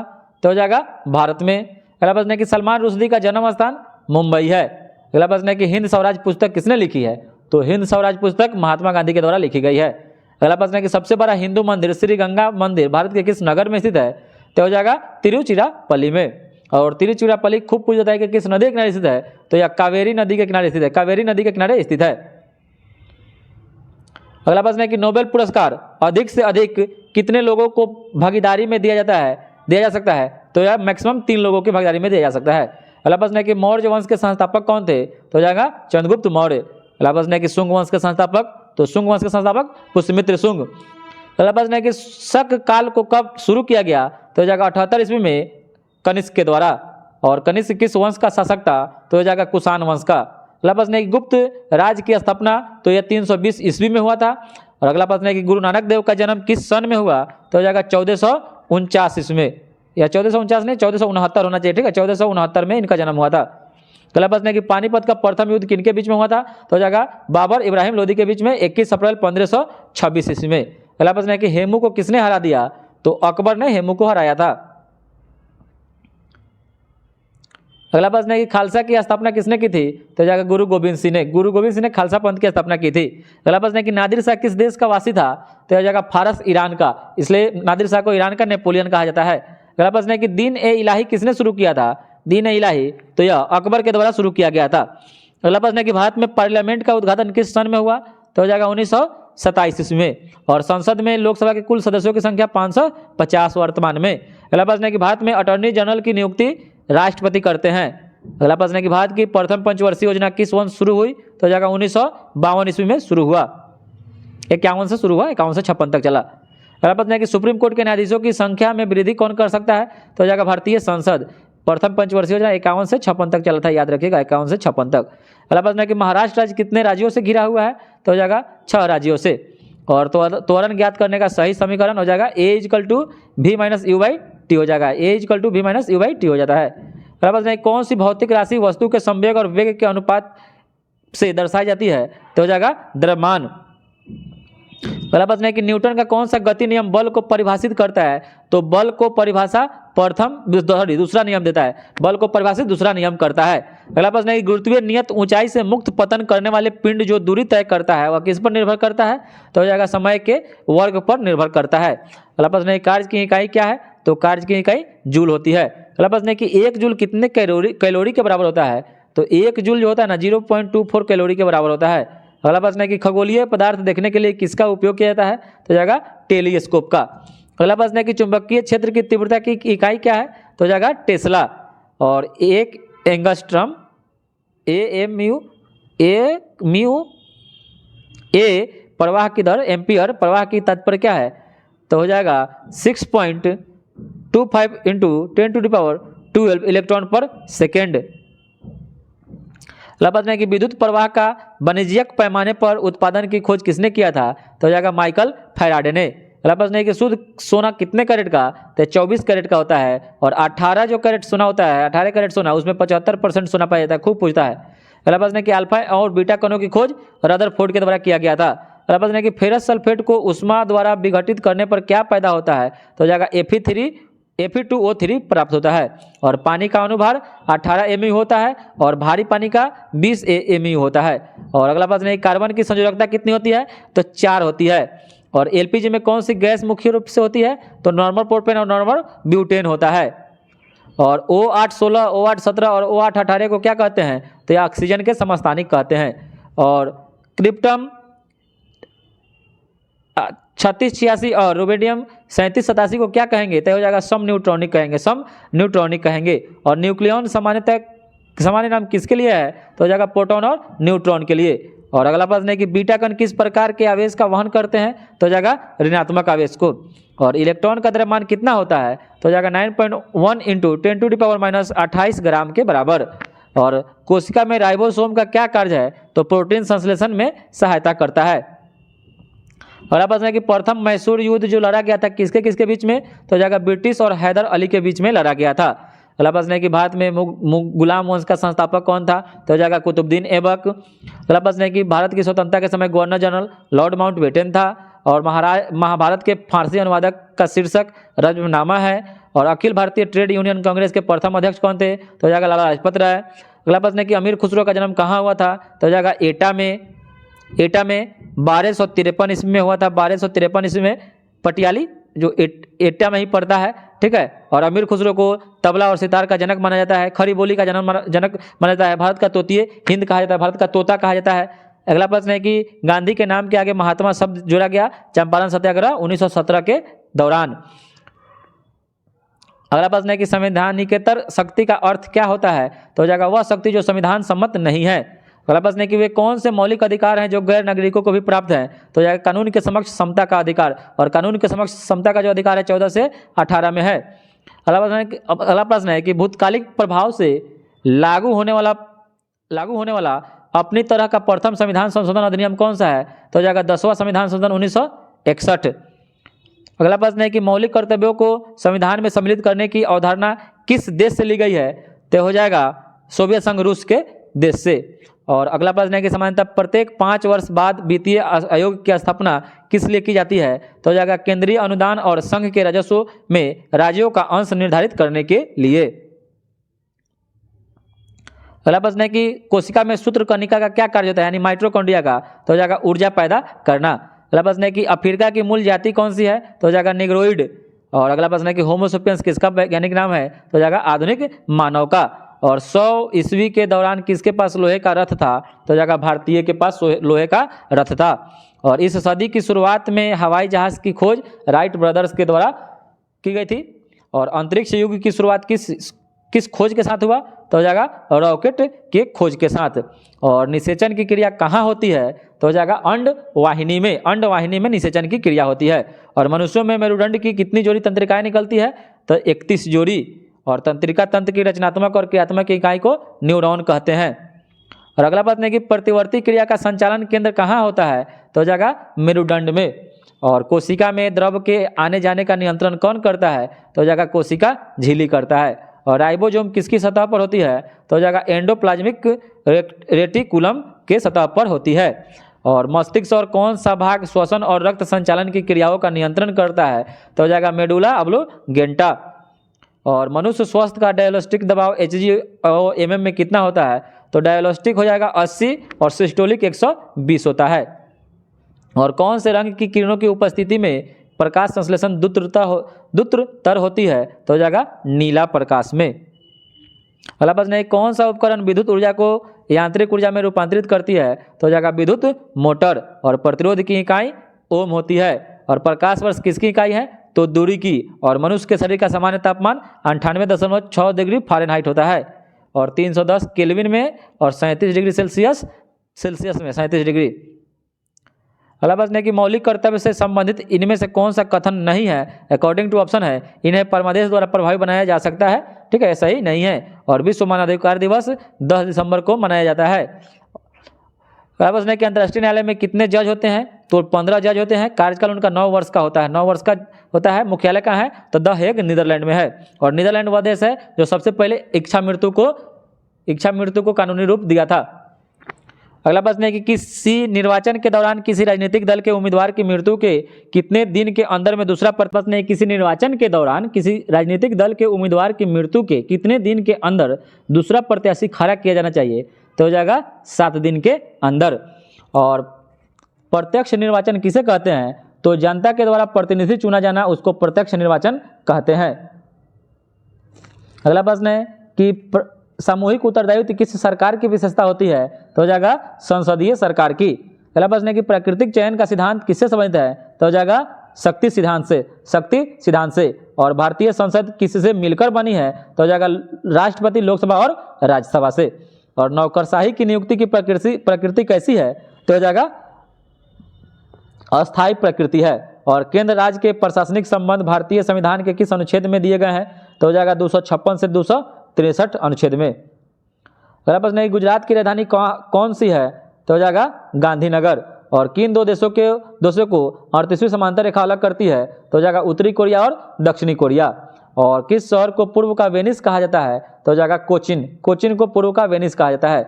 और विश्व का सबसे बड़ा प्रायद्वीप तो हो जाएगा अरब प्रायद्वीप है। अगला प्रश्न है कि विश्व का सबसे बड़ा सागर कौन सा है? तो हो जाएगा दक्षिणी चीन सागर। और वायुमंडल से पृथ्वी के निकटतम भाग को क्या कहते हैं? तो इसको ट्रोपोस्फीयर यानी क्षोभ मंडल कहते हैं। और हिमालय किस पर्वत का उदाहरण है? तो हो जाएगा फोल्ड यानी परतदार, मोरदार, जीवित, नवीन, ठीक है, सभी पर्वत का उदाहरण हिमालय है। और कौन सा पर्वत पृथ्वी की संरचना में सबसे अधिक योगदान करता है? कौन सा तत्व? तो हो जाएगा सिलिकॉन। और कौन से शहर में विश्व बैंक का मुख्यालय है? तो हो जाएगा वांशीगटन में विश्व बैंक का मुख्यालय है। अगला प्रश्न है कि सरिस्का का रणथंभौर एक विशेष प्राणी के लिए संरक्षण स्थल है, वह प्राणी कौन सा हो जाएगा? तो हो जाएगा बाघ। और केंद्रीय चावल अनुसंधान संस्थान तो कटक में है। और वहीं अंतर्राष्ट्रीय चावल अनुसंधान संस्थान का है तो कहाँ है? मनीला में, फिलीपींस मनीला में है। और अंतर्राष्ट्रीय सब्जी अनुसंधान संस्थान तो ताइवान में है। अगला प्रश्न है कि सारनाथ एक पर्यटन स्थल जहां बुद्ध मंदिरों के भगवानादेश पाए जाते हैं, किसके निकट है? तो हो जाएगा वाराणसी के निकट है। अगला प्रश्न है कि यदि बैरोमीटर का मापक एकदम तेजी से गिरना शुरू हो जाए तो मौसम की भविष्यवाणी क्या होगी? तो हो जाएगा अति तूफानी आंधी वाली हो जाएगी। और कौन सा राज्य भारत का अग्रणी दाल उत्पादक है? तो अभी वर्तमान में दाल उत्पादक में मध्य प्रदेश हो गया है, मध्य प्रदेश। और अकॉर्डिंग टू ऑप्शन रहा होगा मध्य प्रदेश, नहीं रहा होगा तो उत्तर प्रदेश लिया होगा, लेकिन दाल में मध्य प्रदेश है, मसाला में मध्य प्रदेश है, याद रखिएगा दोस्तों। अगला प्रश्न है कौन सा विश्व में सबसे बड़ा रेल मार्ग है? तो हो जाएगा कैनेडियन पैसिफिक। और विश्व का सबसे बड़ा रबर उत्पादक देश तो हो जाएगा मलेशिया। विश्व का सबसे बड़ा रबर उत्पादक देश कौन है? मलेशिया है। मलेशिया, थाईलैंड, ये सब रबर का उत्पादन करते हैं। इंडोनेशिया। अगला प्रश्न है कि मैग्नेटाइट, हेमेटाइट, लिमोनाइट और सीडेराइट होगा, साइडराइट लिखा है, सीडेराइट किसका अयस्क है? तो सब है लोहा का अयस्क है। और भूमि प्रकारों के उद्गम, विकास व विशेषताओं का अध्ययन क्या कहलाता है? तो इसको जियोमॉर्फोलॉजी कहते हैं। और दैनिक पारस क्या है? तो दिन के उच्चतम व न्यूनतम तापमान के अंतर को कहते हैं। दिन के उच्चतम व न्यूनतम तापमान के अंतर को दैनिक पारस कहते हैं। और भारत में प्रथम तुर्क आक्रमणकर्ता कौन था? तो हो जाएगा सुबुक्तगीन। अगला प्रश्न है कि प्रथम विश्व युद्ध कब शुरू हुआ और कब समाप्त हुआ? तो हो जाएगा 1914 से 1918 ईस्वी में। अगला प्रश्न है किस वर्ष में गोवा भारत का 25वां राज्य बना? तो हो जाएगा 1987 ईस्वी में। और भारत में प्रथम रेलवे लाइन 1853 में शुरू की गई थी, बम्बई से थाने के बीच में। और मैग्ना कार्टा पर कब साइन किया गया? तो हो जाएगा 1215 ईस्वी में मैग्ना कार्टा पर साइन किया गया। अगला प्रश्न है कि चर्चिल, रूजवेल्ट और स्टालिन 1943 में यूरोप में आक्रमण के लिए स्थानों की रूपरेखा बनाने के लिए कहाँ मिले? तो हो जाएगा तेहरान में मिले थे, तेहरान। और उस विश्व संस्था का नाम बताया जो 1920 में स्थापित हुआ और 1946 में भंग कर दिया गया? तो हो जाएगा league of nation. Woodrow Wilson के द्वारा इसको स्थापना किया गया था। अगला प्रश्न है कि द्वितीय विश्व युद्ध कब शुरू हुआ, कब समाप्त हुआ? तो 1939 में शुरू हुआ और 1945 में खत्म हो गया, क्योंकि 1 सितंबर 1939 को जर्मनी ने पोलैंड पर आक्रमण कर दिया। यही इसका तत्कालीन कारण रहा द्वितीय विश्व युद्ध होने का। अगला प्रश्न है कि पानीपत का तीसरा युद्ध मराठा और अहमद शाह अब्दाली के बीच में 1761 ईस्वी में लड़ा गया था। अगला प्रश्न है कि प्रवेग प्राप्त करने का सही समीकरण A = V-U/T होता है, यानी वहीं आपका त्वरण ज्ञात करने का फॉर्मूला पूछ रहा है। और भौतिक संवेग राशियों का गुणनफल द्रव्यमान और वेग का होता है, P = mv होता है, P = mv। अगला प्रश्न है कि पदार्थ का जड़त्व उसकी किस भौतिक राशि का माप बताता है? तो हो जाएगा द्रव्यमान। और कैपिटल G का मान 6.67 × 10⁻11 न्यूटन मीटर स्क्वायर पर kg स्क्वायर होता है। अगला प्रश्न है कि पृथ्वी के द्रव्यमान की गणना सर्वप्रथम किस वैज्ञानिक ने की थी? तो हो जाएगा हेनरी कैवेंडिश ने किया था। और G का मात्रक क्या होता है? तो G का मात्रक मीटर पर सेकेंड स्क्वायर होता है। और कार्य किसका गुणनफल है? तो बल और बल की दिशा में हस्तांतरण का। और पदार्थ का संवेग दुगुना होने पर उसकी गतिज ऊर्जा कितना गुना बढ़ जाएगी? तो हो जाएगा 4 गुना। और द्रव की विशिष्ट ऊष्मा का मात्रक कौन सा है? तो हो जाएगा जूल पर केजी पर केल्विन होता है। विशिष्ट ऊष्मा का मात्रक जूल पर केजी पर केल्विन होता है। अगला प्रश्न है कि बर्फ के गलनांक पर नमक डालने से क्या असर होता है? तो हो जाएगा घट जाता है। और कौन सा इलेक्ट्रॉनिक विन्यास फ्लोरीन के लिए होता है? तो फ्लोरीन 2 और 7। अगला प्रश्न है कि हाइड्रोजन तत्वों को आवर्त सारणी में किस समूह में रखा गया है? तो समूह 8 में रखा गया है, समूह 7 में रखा गया है आवर्त सारणी में हाइड्रोजन तत्वों को। और ऑक्सीजन के परमाणु क्रमांक होता है 8। और किस कण में धन विद्युत प्रभार होता है? तो अल्फा में विद्युत पॉजिटिव और बीटा में निगेटिव होता है। अगला प्रश्न है कि एल्युमिनियम की संयोजकता क्या है? तो हो जाएगा एल्युमिनियम की संयोजकता 3 है। और मीथेन अणु का आकार क्या है? तो मीथेन अणु का आकार चतुष्फलकीय होता है। अगला प्रश्न है कि 1 मोल में कितने अणु होते हैं? तो हो जाएगा 6.023 × 10⁻23। अगला प्रश्न है कि H2SO4 का अनुभार? तो H2SO4 का अनुभार 98 होता है। अगला प्रश्न है कि छठे आवर्त में कितने तत्वों को रखा गया है? तो छठे आवर्त में 32 तत्वों को रखा गया है। अगला प्रश्न है कौन सा तत्व रासायनिक दृष्टि से निष्क्रिय होता है? तो हो जाएगा हीलियम। और किस वैज्ञानिक ने गामा किरण की खोज की थी? तो रदरफोर्ड। अगर आपसे रदरफोर्ड वहां नहीं रहे तो पॉल बिलार्ड रहे, पॉल बिलार्ड मारिएगा। अगला प्रश्न है कि पानी में हाइड्रोजन और ऑक्सीजन के भार का अनुपात होता है 1:8 होता है। अगला प्रश्न है कि शून्य समूह में रखे गए तत्व किस नाम से जाने जाते हैं? तो इसको निष्क्रिय गैस कहते हैं। रैमजे और सीले ने इसका खोज किया था। अगला प्रश्न है कि दूसरे वृक्ष की शाखा पर उगने वाली वनस्पति को आर्किड बोलते हैं। और न्यूजीलैंड का जो पक्षी जो नामशेष है वो मोआ है। अगला प्रश्न है कि मेडागास्कर का कौन सा प्रणाली नामशेष है? तो हो जाएगा लेमूर। और कोष के सभी कार्यों का नियमन किसके द्वारा होता है? तो हो जाएगा कोष केंद्र के द्वारा। अगला प्रश्न है कि कोष में द्रव के आने जाने का नियमन कौन करता है? तो हो जाएगा कोष रस पटल करता है। अगला प्रश्न है कि प्याज के कोष में कितने गुणसूत्र होते हैं? तो हो जाएगा 16 गुणसूत्र होते हैं। और मनुष्य के कोष में कितने गुणसूत्र? तो 46 23 जोड़ा होता है। अगला प्रश्न है कि उच्च कक्षीय वनस्पति कोष में कौन सी अंगिका नहीं होती है? तो हो जाएगा तारा केंद्र नहीं होती है। अगला प्रश्न है कि प्राणी कोष में कौन सी अंगिका कभी नहीं होती है? तो हो जाएगा कोष दीवार नहीं होती है। और अगला प्रश्न है कि वारसागत लाक्षणिकता के लिए कौन सी अंगिका नियमित है? तो हो जाएगा गुणसूत्र। और स्वस्थ मनुष्य का डायस्टोलिक दबाव कितना है? तो हो जाएगा 80। और श्वसन में किसका संपूर्ण ऑक्सीकरण होता है? तो हो जाएगा ग्लूकोज का। और सूर्य के ऊर्जा का कितने प्रतिशत हरी वनस्पतियां ग्रहण करती है? तो हो जाएगा 2.2%। अगला प्रश्न है कौन सी वायु प्रकाश संश्लेषण की प्रक्रिया से उत्पन्न होती है? तो हो जाएगा ऑक्सीजन O2। और कौन सा अंग पचाए हुए खुराक में से जहरीले द्रव्य को खींच लेता है? तो हो जाएगा यकृत। अगला प्रश्न है कि रक्त का कौन सा घटक शरीर के सभी अंगों में ऑक्सीजन को पहुंचाता है? तो हो जाएगा लाल रक्त कणिका RBC। और RBC का जीवन काल 20 से 120 दिन के बीच में होता है, 20 से 120 दिन होता है। और RBC की संख्या हीमोसाइटोमीटर से ज्ञात की जाती है। अगला प्रश्न है कौन सी वनस्पति परजीवी पोषण प्रदर्शित करती है? तो हो जाएगा कसकटा। और अफ्रीका की मूल प्रजाति निग्रोइड है। अगला प्रश्न है कि आंतरिक घड़ी की टेक्नोलॉजी 1250 से 1500 ईस्वी सन के बीच में किस देश में विकसित की गई? तो हो जाएगा चीन में। और 20वीं शताब्दी की शुरुआत किसने हवाई जहाज की खोज से किया? तो हो जाएगा राइट ब्रदर्स ने। और सन 100 ईस्वी वर्ष पहले लोहे के पहिए का रथ किस देश में उपयोग होता था? तो हो जाएगा भारत। और पुरातन पत्थर युग में किस जाति के मानव थे? तो हो जाएगा निएंडरथल मानव। और वाष्प इंजन की खोज जेम्स वाट के द्वारा किया गया था। अगला प्रश्न है कि 1 कैलोरी में कितना जूल होता है, तो हो जाएगा 4.2 जूल के बराबर होता है। अगला प्रश्न है कि विद्युत ऊर्जा को यांत्रिक में रूपांतरित करने वाले साधन को विद्युत मोटर कहते हैं। और किस वैज्ञानिक ने सर्वप्रथम विद्युत क्षेत्र और चुंबकीय क्षेत्र का अभ्यास किया था, तो हो जाएगा ऑस्टेड।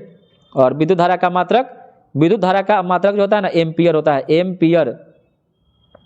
विद्युत धारा का मात्रक एम्पियर होता है। अगला प्रश्न है कि दृश्य प्रकाश के किस रंग की तरंगदैर्घ्य सबसे ज्यादा होता है, तो हो जाएगा लाल रंग का सबसे ज्यादा होता है। अगला प्रश्न है कि अमीबा का प्रजनन किस तरह होता है, तो हो जाएगा द्विविभाजन। अगला प्रश्न है कि 19वीं सदी में हिंदुत्व का पुनरुत्थान किसने किया, तो हो जाएगा स्वामी दयानंद सरस्वती ने। और अगला प्रश्न है कि अमेरिका ने हिरोशिमा पर अणु बम जो गिराया था 1945 में गिराया था, 6 अगस्त 1945 और 9 अगस्त 1945 को हिरोशिमा और नागासाकी पर। अगला प्रश्न है कि पुनर्जागरण कालावधि में किस देश को यूरोप की पाठशाला माना गया, तो हो जाएगा इटली। और पुनर्जागरण का शुरुआत इटली से ही हुआ। अगला प्रश्न है कि रूस में बसंत क्रांति कब हुई, तो हो जाएगा 8 मार्च 1917 में। और अगला प्रश्न है कि नाजीवाद का प्रमुख संस्थापक कौन था, तो हो जाएगा हिटलर। और भारत किन अक्षांशों के बीच स्थित है, तो हो जाएगा 8 डिग्री उत्तर एवं 37 डिग्री 8 डिग्री उत्तर से लेकर 37 डिग्री उत्तर के बीच में। और पूर्वी तटीय मैदान का पश्चिमी किनारे में स्थित है, क्या हो जाएगा, कांडला। कहाँ है, गुजरात में। अगला प्रश्न है कौन सा बंदरगाह भारत के दक्षिणी भाग किस नाम से जाना जाता है, कौन सा बंदरगाह भारत के दक्षिणी भाग किस नाम से जानते हैं, तो इसको कोरोमंडल मैदान कहते हैं, कोरोमंडल। दक्षिणी भाग को कोरोमंडल कहते हैं। और दक्कन पठार की कौन सी नदी पूर्व की तरफ बहती है, तो हो जाएगा गोदावरी नदी। और कौन सी नदी दक्षिण भारत की गंगा, तो भारत की गंगा कावेरी। और दक्षिण की गंगा हो जाएगा कावेरी। और इसे वृद्ध गंगा गोदावरी, और दक्षिण सीधे लग जाएगा दक्षिण गंगा तो गोदावरी को कहते हैं। और दक्षिण भारत की गंगा कावेरी को कहते हैं। अगला प्रश्न है कि भारत में कॉफी के प्रमुख उत्पादक राज्य केरल, कर्नाटक एवं तमिलनाडु है। और भारत के कौन से 2 राज्य खनिज तेल में अग्रणी उत्पादक हैं, तो असम और गुजरात। चंबल नदी पर स्थित जलाशय किस नाम से जाना जाता है, तो इसको गांधी सागर के नाम से जानते हैं। अगला प्रश्न है कि मैच शुरू करने के लिए कबड्डी की टीम में कम से कम कितने खिलाड़ियों का होना चाहिए, तो 7 खिलाड़ियों का होना आवश्यक है। और फुटबॉल की टीम में कितने खिलाड़ी, 11, क्रिकेट 11, हॉकी 11। अगला प्रश्न है क्रिकेट के 2 छोरों के बीच का अंतर, 2 विकेटों के बीच का अंतर हो जाएगा 20.12 मीटर, 20.12 मीटर के बराबर होता है। और वॉलीबॉल का एक सेट कितने पॉइंटों का होता है, तो हो जाएगा 15 पॉइंट का होता है। अगला प्रश्न है कि बैडमिंटन कोर्ट मैदान की लंबाई कितनी होती है, तो हो जाएगा 13.40 मीटर होती है। अगला प्रश्न है कि पास्कल में यूपी केस फंक्शन अक्षरों को किस रूप में परिवर्तित करता है, तो हो जाएगा अपर केस में। अगला प्रश्न है कि चीनियों द्वारा 1000 वर्ष पूर्व बनाई गई सरल मशीन को क्या कहते हैं, तो इसको अबास्कस कहते हैं, अबास्कस। बग क्या है, तो एक प्रोग्राम त्रुटि जिसे आपको सुधारना है, बग उसी को कहते हैं। अगला प्रश्न है कि रिकॉर्ड का संग्रह को क्या कहते हैं, तो इसको टेबल कहते हैं, रिकॉर्ड का संग्रह टेबल कहलाता है। और डाटाबेज टर्मिनोलॉजी में टेबल में प्रत्येक कॉलम क्या कहलाती है, तो उसको फील्ड बोलते हैं। अगला प्रश्न है कंप्यूटर द्वारा आवश्यक निर्देशों के मूल सेट को ऑपरेटिंग सिस्टम बोलते हैं, ओएस। और HTTP से क्या तात्पर्य है, तो हो जाएगा हाइपर टेक्स्ट ट्रांसफर प्रोटोकॉल होता है।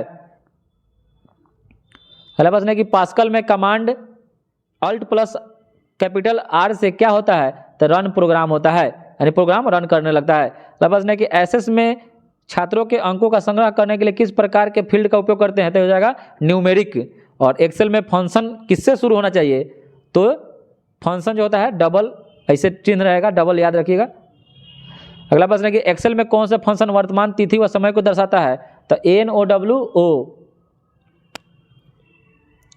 अगला प्रश्न है कि एक्सेल में कितने कॉलम होते हैं, तो एक्सेल में 256 कॉलम होते हैं, 256 कॉलम होते हैं।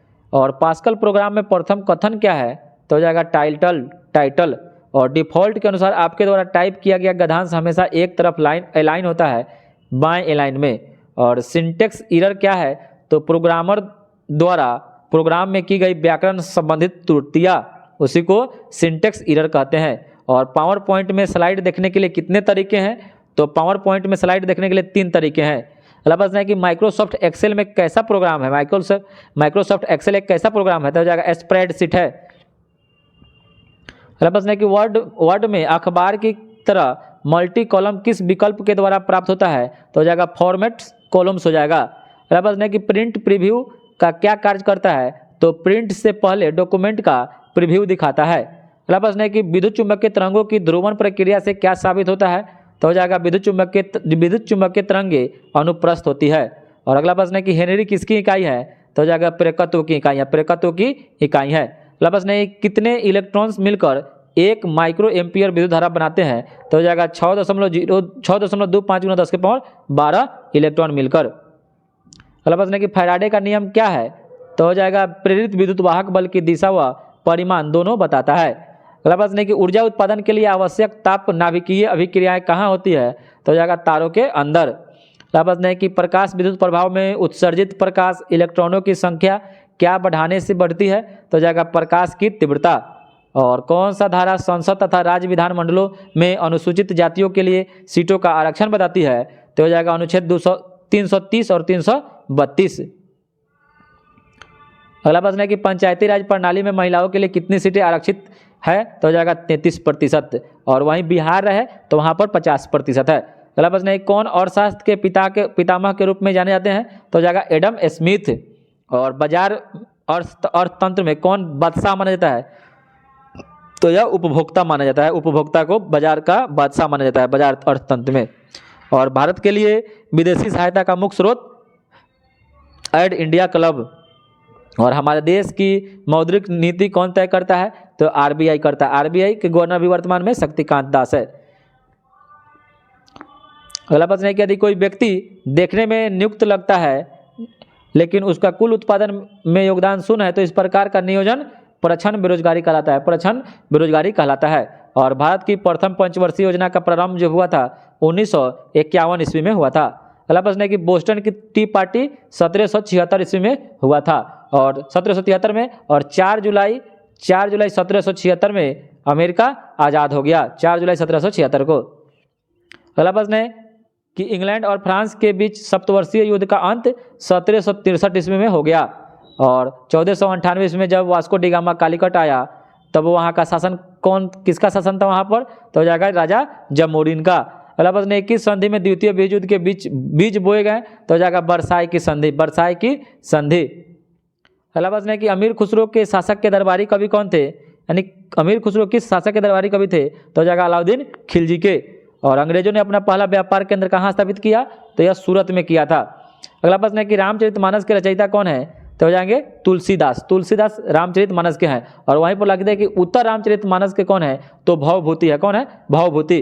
और 1857 में बैरकपुर में अंग्रेजों के विरुद्ध विद्रोह की शुरुआत किसने किया? तो हो जाएंगे मंगल पांडे। कि मंगल पांडे का ही नारा था मारो फिरंगी को। और बक्सर के युद्ध में अंग्रेजों ने किसको परास्त किया था? तो हो जाएगा मीर कासिम को, मीर कासिम को परास्त किया था। और अलीगढ़ मुस्लिम विश्वविद्यालय के संस्थापक कौन थे?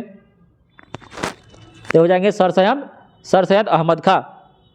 और नाथूराम गोडसे ने महात्मा गांधी की हत्या 30 जनवरी 1948 ईस्वी में गोली मारकर कर दिया। अगला प्रश्न है कि प्रतिवर्ष भारत का बृहत्तम पशु मेला कहाँ लगता है? तो यह सोनपुर में लगता है। कहाँ लगता है? सोनपुर में। और पहला अणु परीक्षण कहाँ किया गया? तो यह पोखरण राजस्थान में किया गया। अगला प्रश्न है कि कोलकाता हवाई अड्डे का क्या नाम है? तो हो जाएगा नेताजी सुभाष चंद्र बोस अंतर्राष्ट्रीय हवाई अड्डा। अगला प्रश्न है कि भारत का सबसे बड़ा स्टील इस्पात संयंत्र कौन सा है? तो हो जाएगा बोकारो। और पीसा की झुकी हुई मीनार कहाँ स्थित है? तो हो जाएगा इटली में, इटली। और भारत में शिक्षा क्या है? तो एक हो जाएगा मौलिक अधिकार। भारत में शिक्षा क्या है? तो मौलिक अधिकार है। और भारत का मंत्रिमंडल सामूहिक रूप से किसके प्रति उत्तरदायी होता है? तो हो जाएगा लोकसभा के प्रति।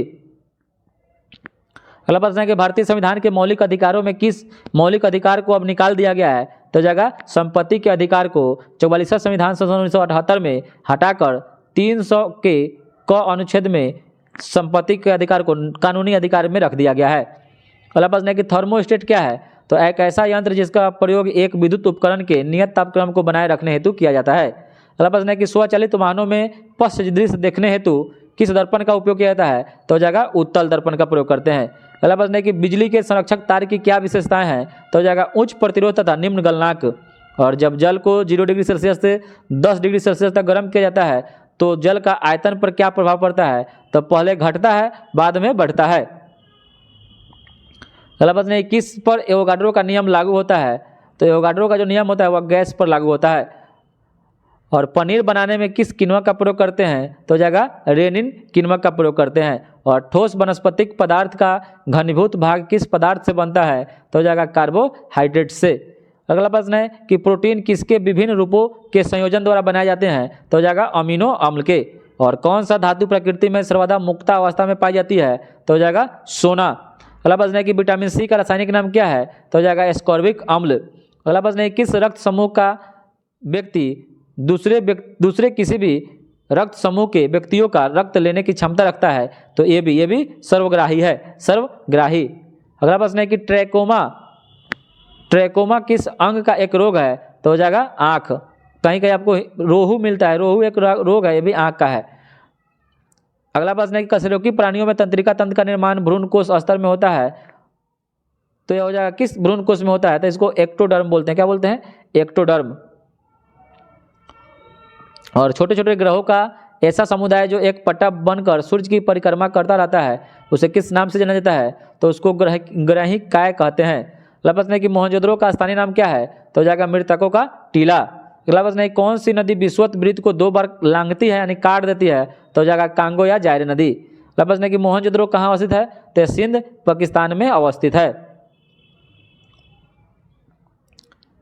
अगला प्रश्न है कि आर्य भारत में कहाँ से आए थे, तो हो जाएगा मध्य एशिया से। और मध्य एशिया इसका स्थान कौन बताया है, तो मैक्स मुलर ने बताया है। अगला प्रश्न है किस काल में रामायण और महाभारत की रचना हुई, तो हो जाएगा वैदिक काल में। अगला प्रश्न है कि अर्थशास्त्र नामक पवित्र जो प्रसिद्ध ग्रंथ है किसने लिखा है, तो हो जाएगा कौटिल्य, चाणक्य, विष्णुगुप्त ने। अगला प्रश्न है गुप्त साम्राज्य की स्थापना चंद्रगुप्त मौर्य के द्वारा चंद्रगुप्त के द्वारा किया गया था। चंद्रगुप्त मौर्य तो मौर्य वंश हो जाएगा, चंद्रगुप्त के द्वारा किया गया था। अगला प्रश्न है कि मुगलों ने सिख गुरु को यातनाएं देकर मार डाला था, तो हो जाएगा तेग बहादुर, और यह सिखों के 9वें गुरु थे। ठीक है। अगला प्रश्न है कि पानीपत की दूसरी लड़ाई बैरम खां और हेमू के बीच में होता नहीं, अकबर और हेमू के बीच में, हेमू हार गया था। अगला प्रश्न है कि शिवाजी के पुत्र संभाजी को बंदी बनाकर औरंगजेब ने उसकी हत्या कहाँ कर दी, तो हो जाएगा अहमदनगर में। अगला प्रश्न है कि मोहम्मद गौरी कहाँ का शासक था, तो हो जाएगा अफगानिस्तान का। अगला प्रश्न है कि मस्तानी बेगम किस शासक की प्रेयसी थी, तो हो जाएगा बाजीराव पेशवा की। और पाटलिपुत्र की स्थापना किसने की थी, तो हो जाएगा उदयन के द्वारा किया गया था पाटलिपुत्र की स्थापना।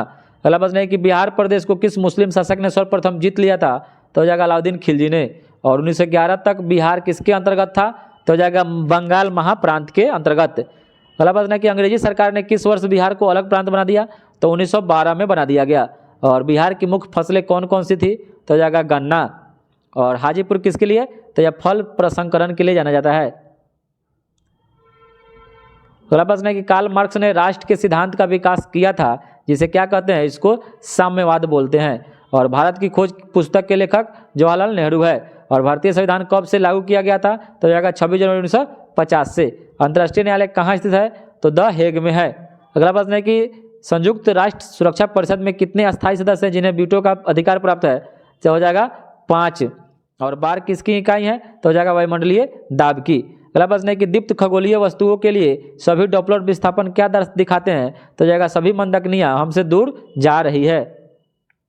अगला प्रश्न है कि जब किसी ऊंचाई से कोई वस्तु भूतल की ओर गिरती है तब क्या होता है, तो हो जाएगा स्थितिज ऊर्जा घटती है एवं गतिज ऊर्जा बढ़ जाती है, परंतु उनके योगफल समान रहते हैं। अगला प्रश्न है कि एकमात्र धातु जो विद्युत का सुचालक है, तो हो जाएगा ग्रेफाइट। और प्राकृतिक रबर एक बहुलक है आइसोप्रीन का। अगला प्रश्न है किस प्रक्रिया के कारण पौधे लकड़ी का रूप ले लेते हैं, तो हो जाएगा लिग्निफिकेशन के कारण। और किस आबादी में जीनों की कुल संख्या के योग को जीनोम कहते हैं। और असंवहनीय पौधे में क्या नहीं होता है, तो इसमें विभाजोत्तिकी कोष यानी उत्तक नहीं होता है। और पौधे के रचनात्मक आधार प्रदान करने वाले उत्तक को स्क्लेरन काइमा कहते हैं। अगला प्रश्न है कि पौधे की जड़ें की सर्वाधिक वृद्धि होती है जड़ के अग्रभाग के ठीक पीछे के भाग में। और स्तनपायी प्राणियों के फेफड़ों में वायु का आदान प्रदान किसके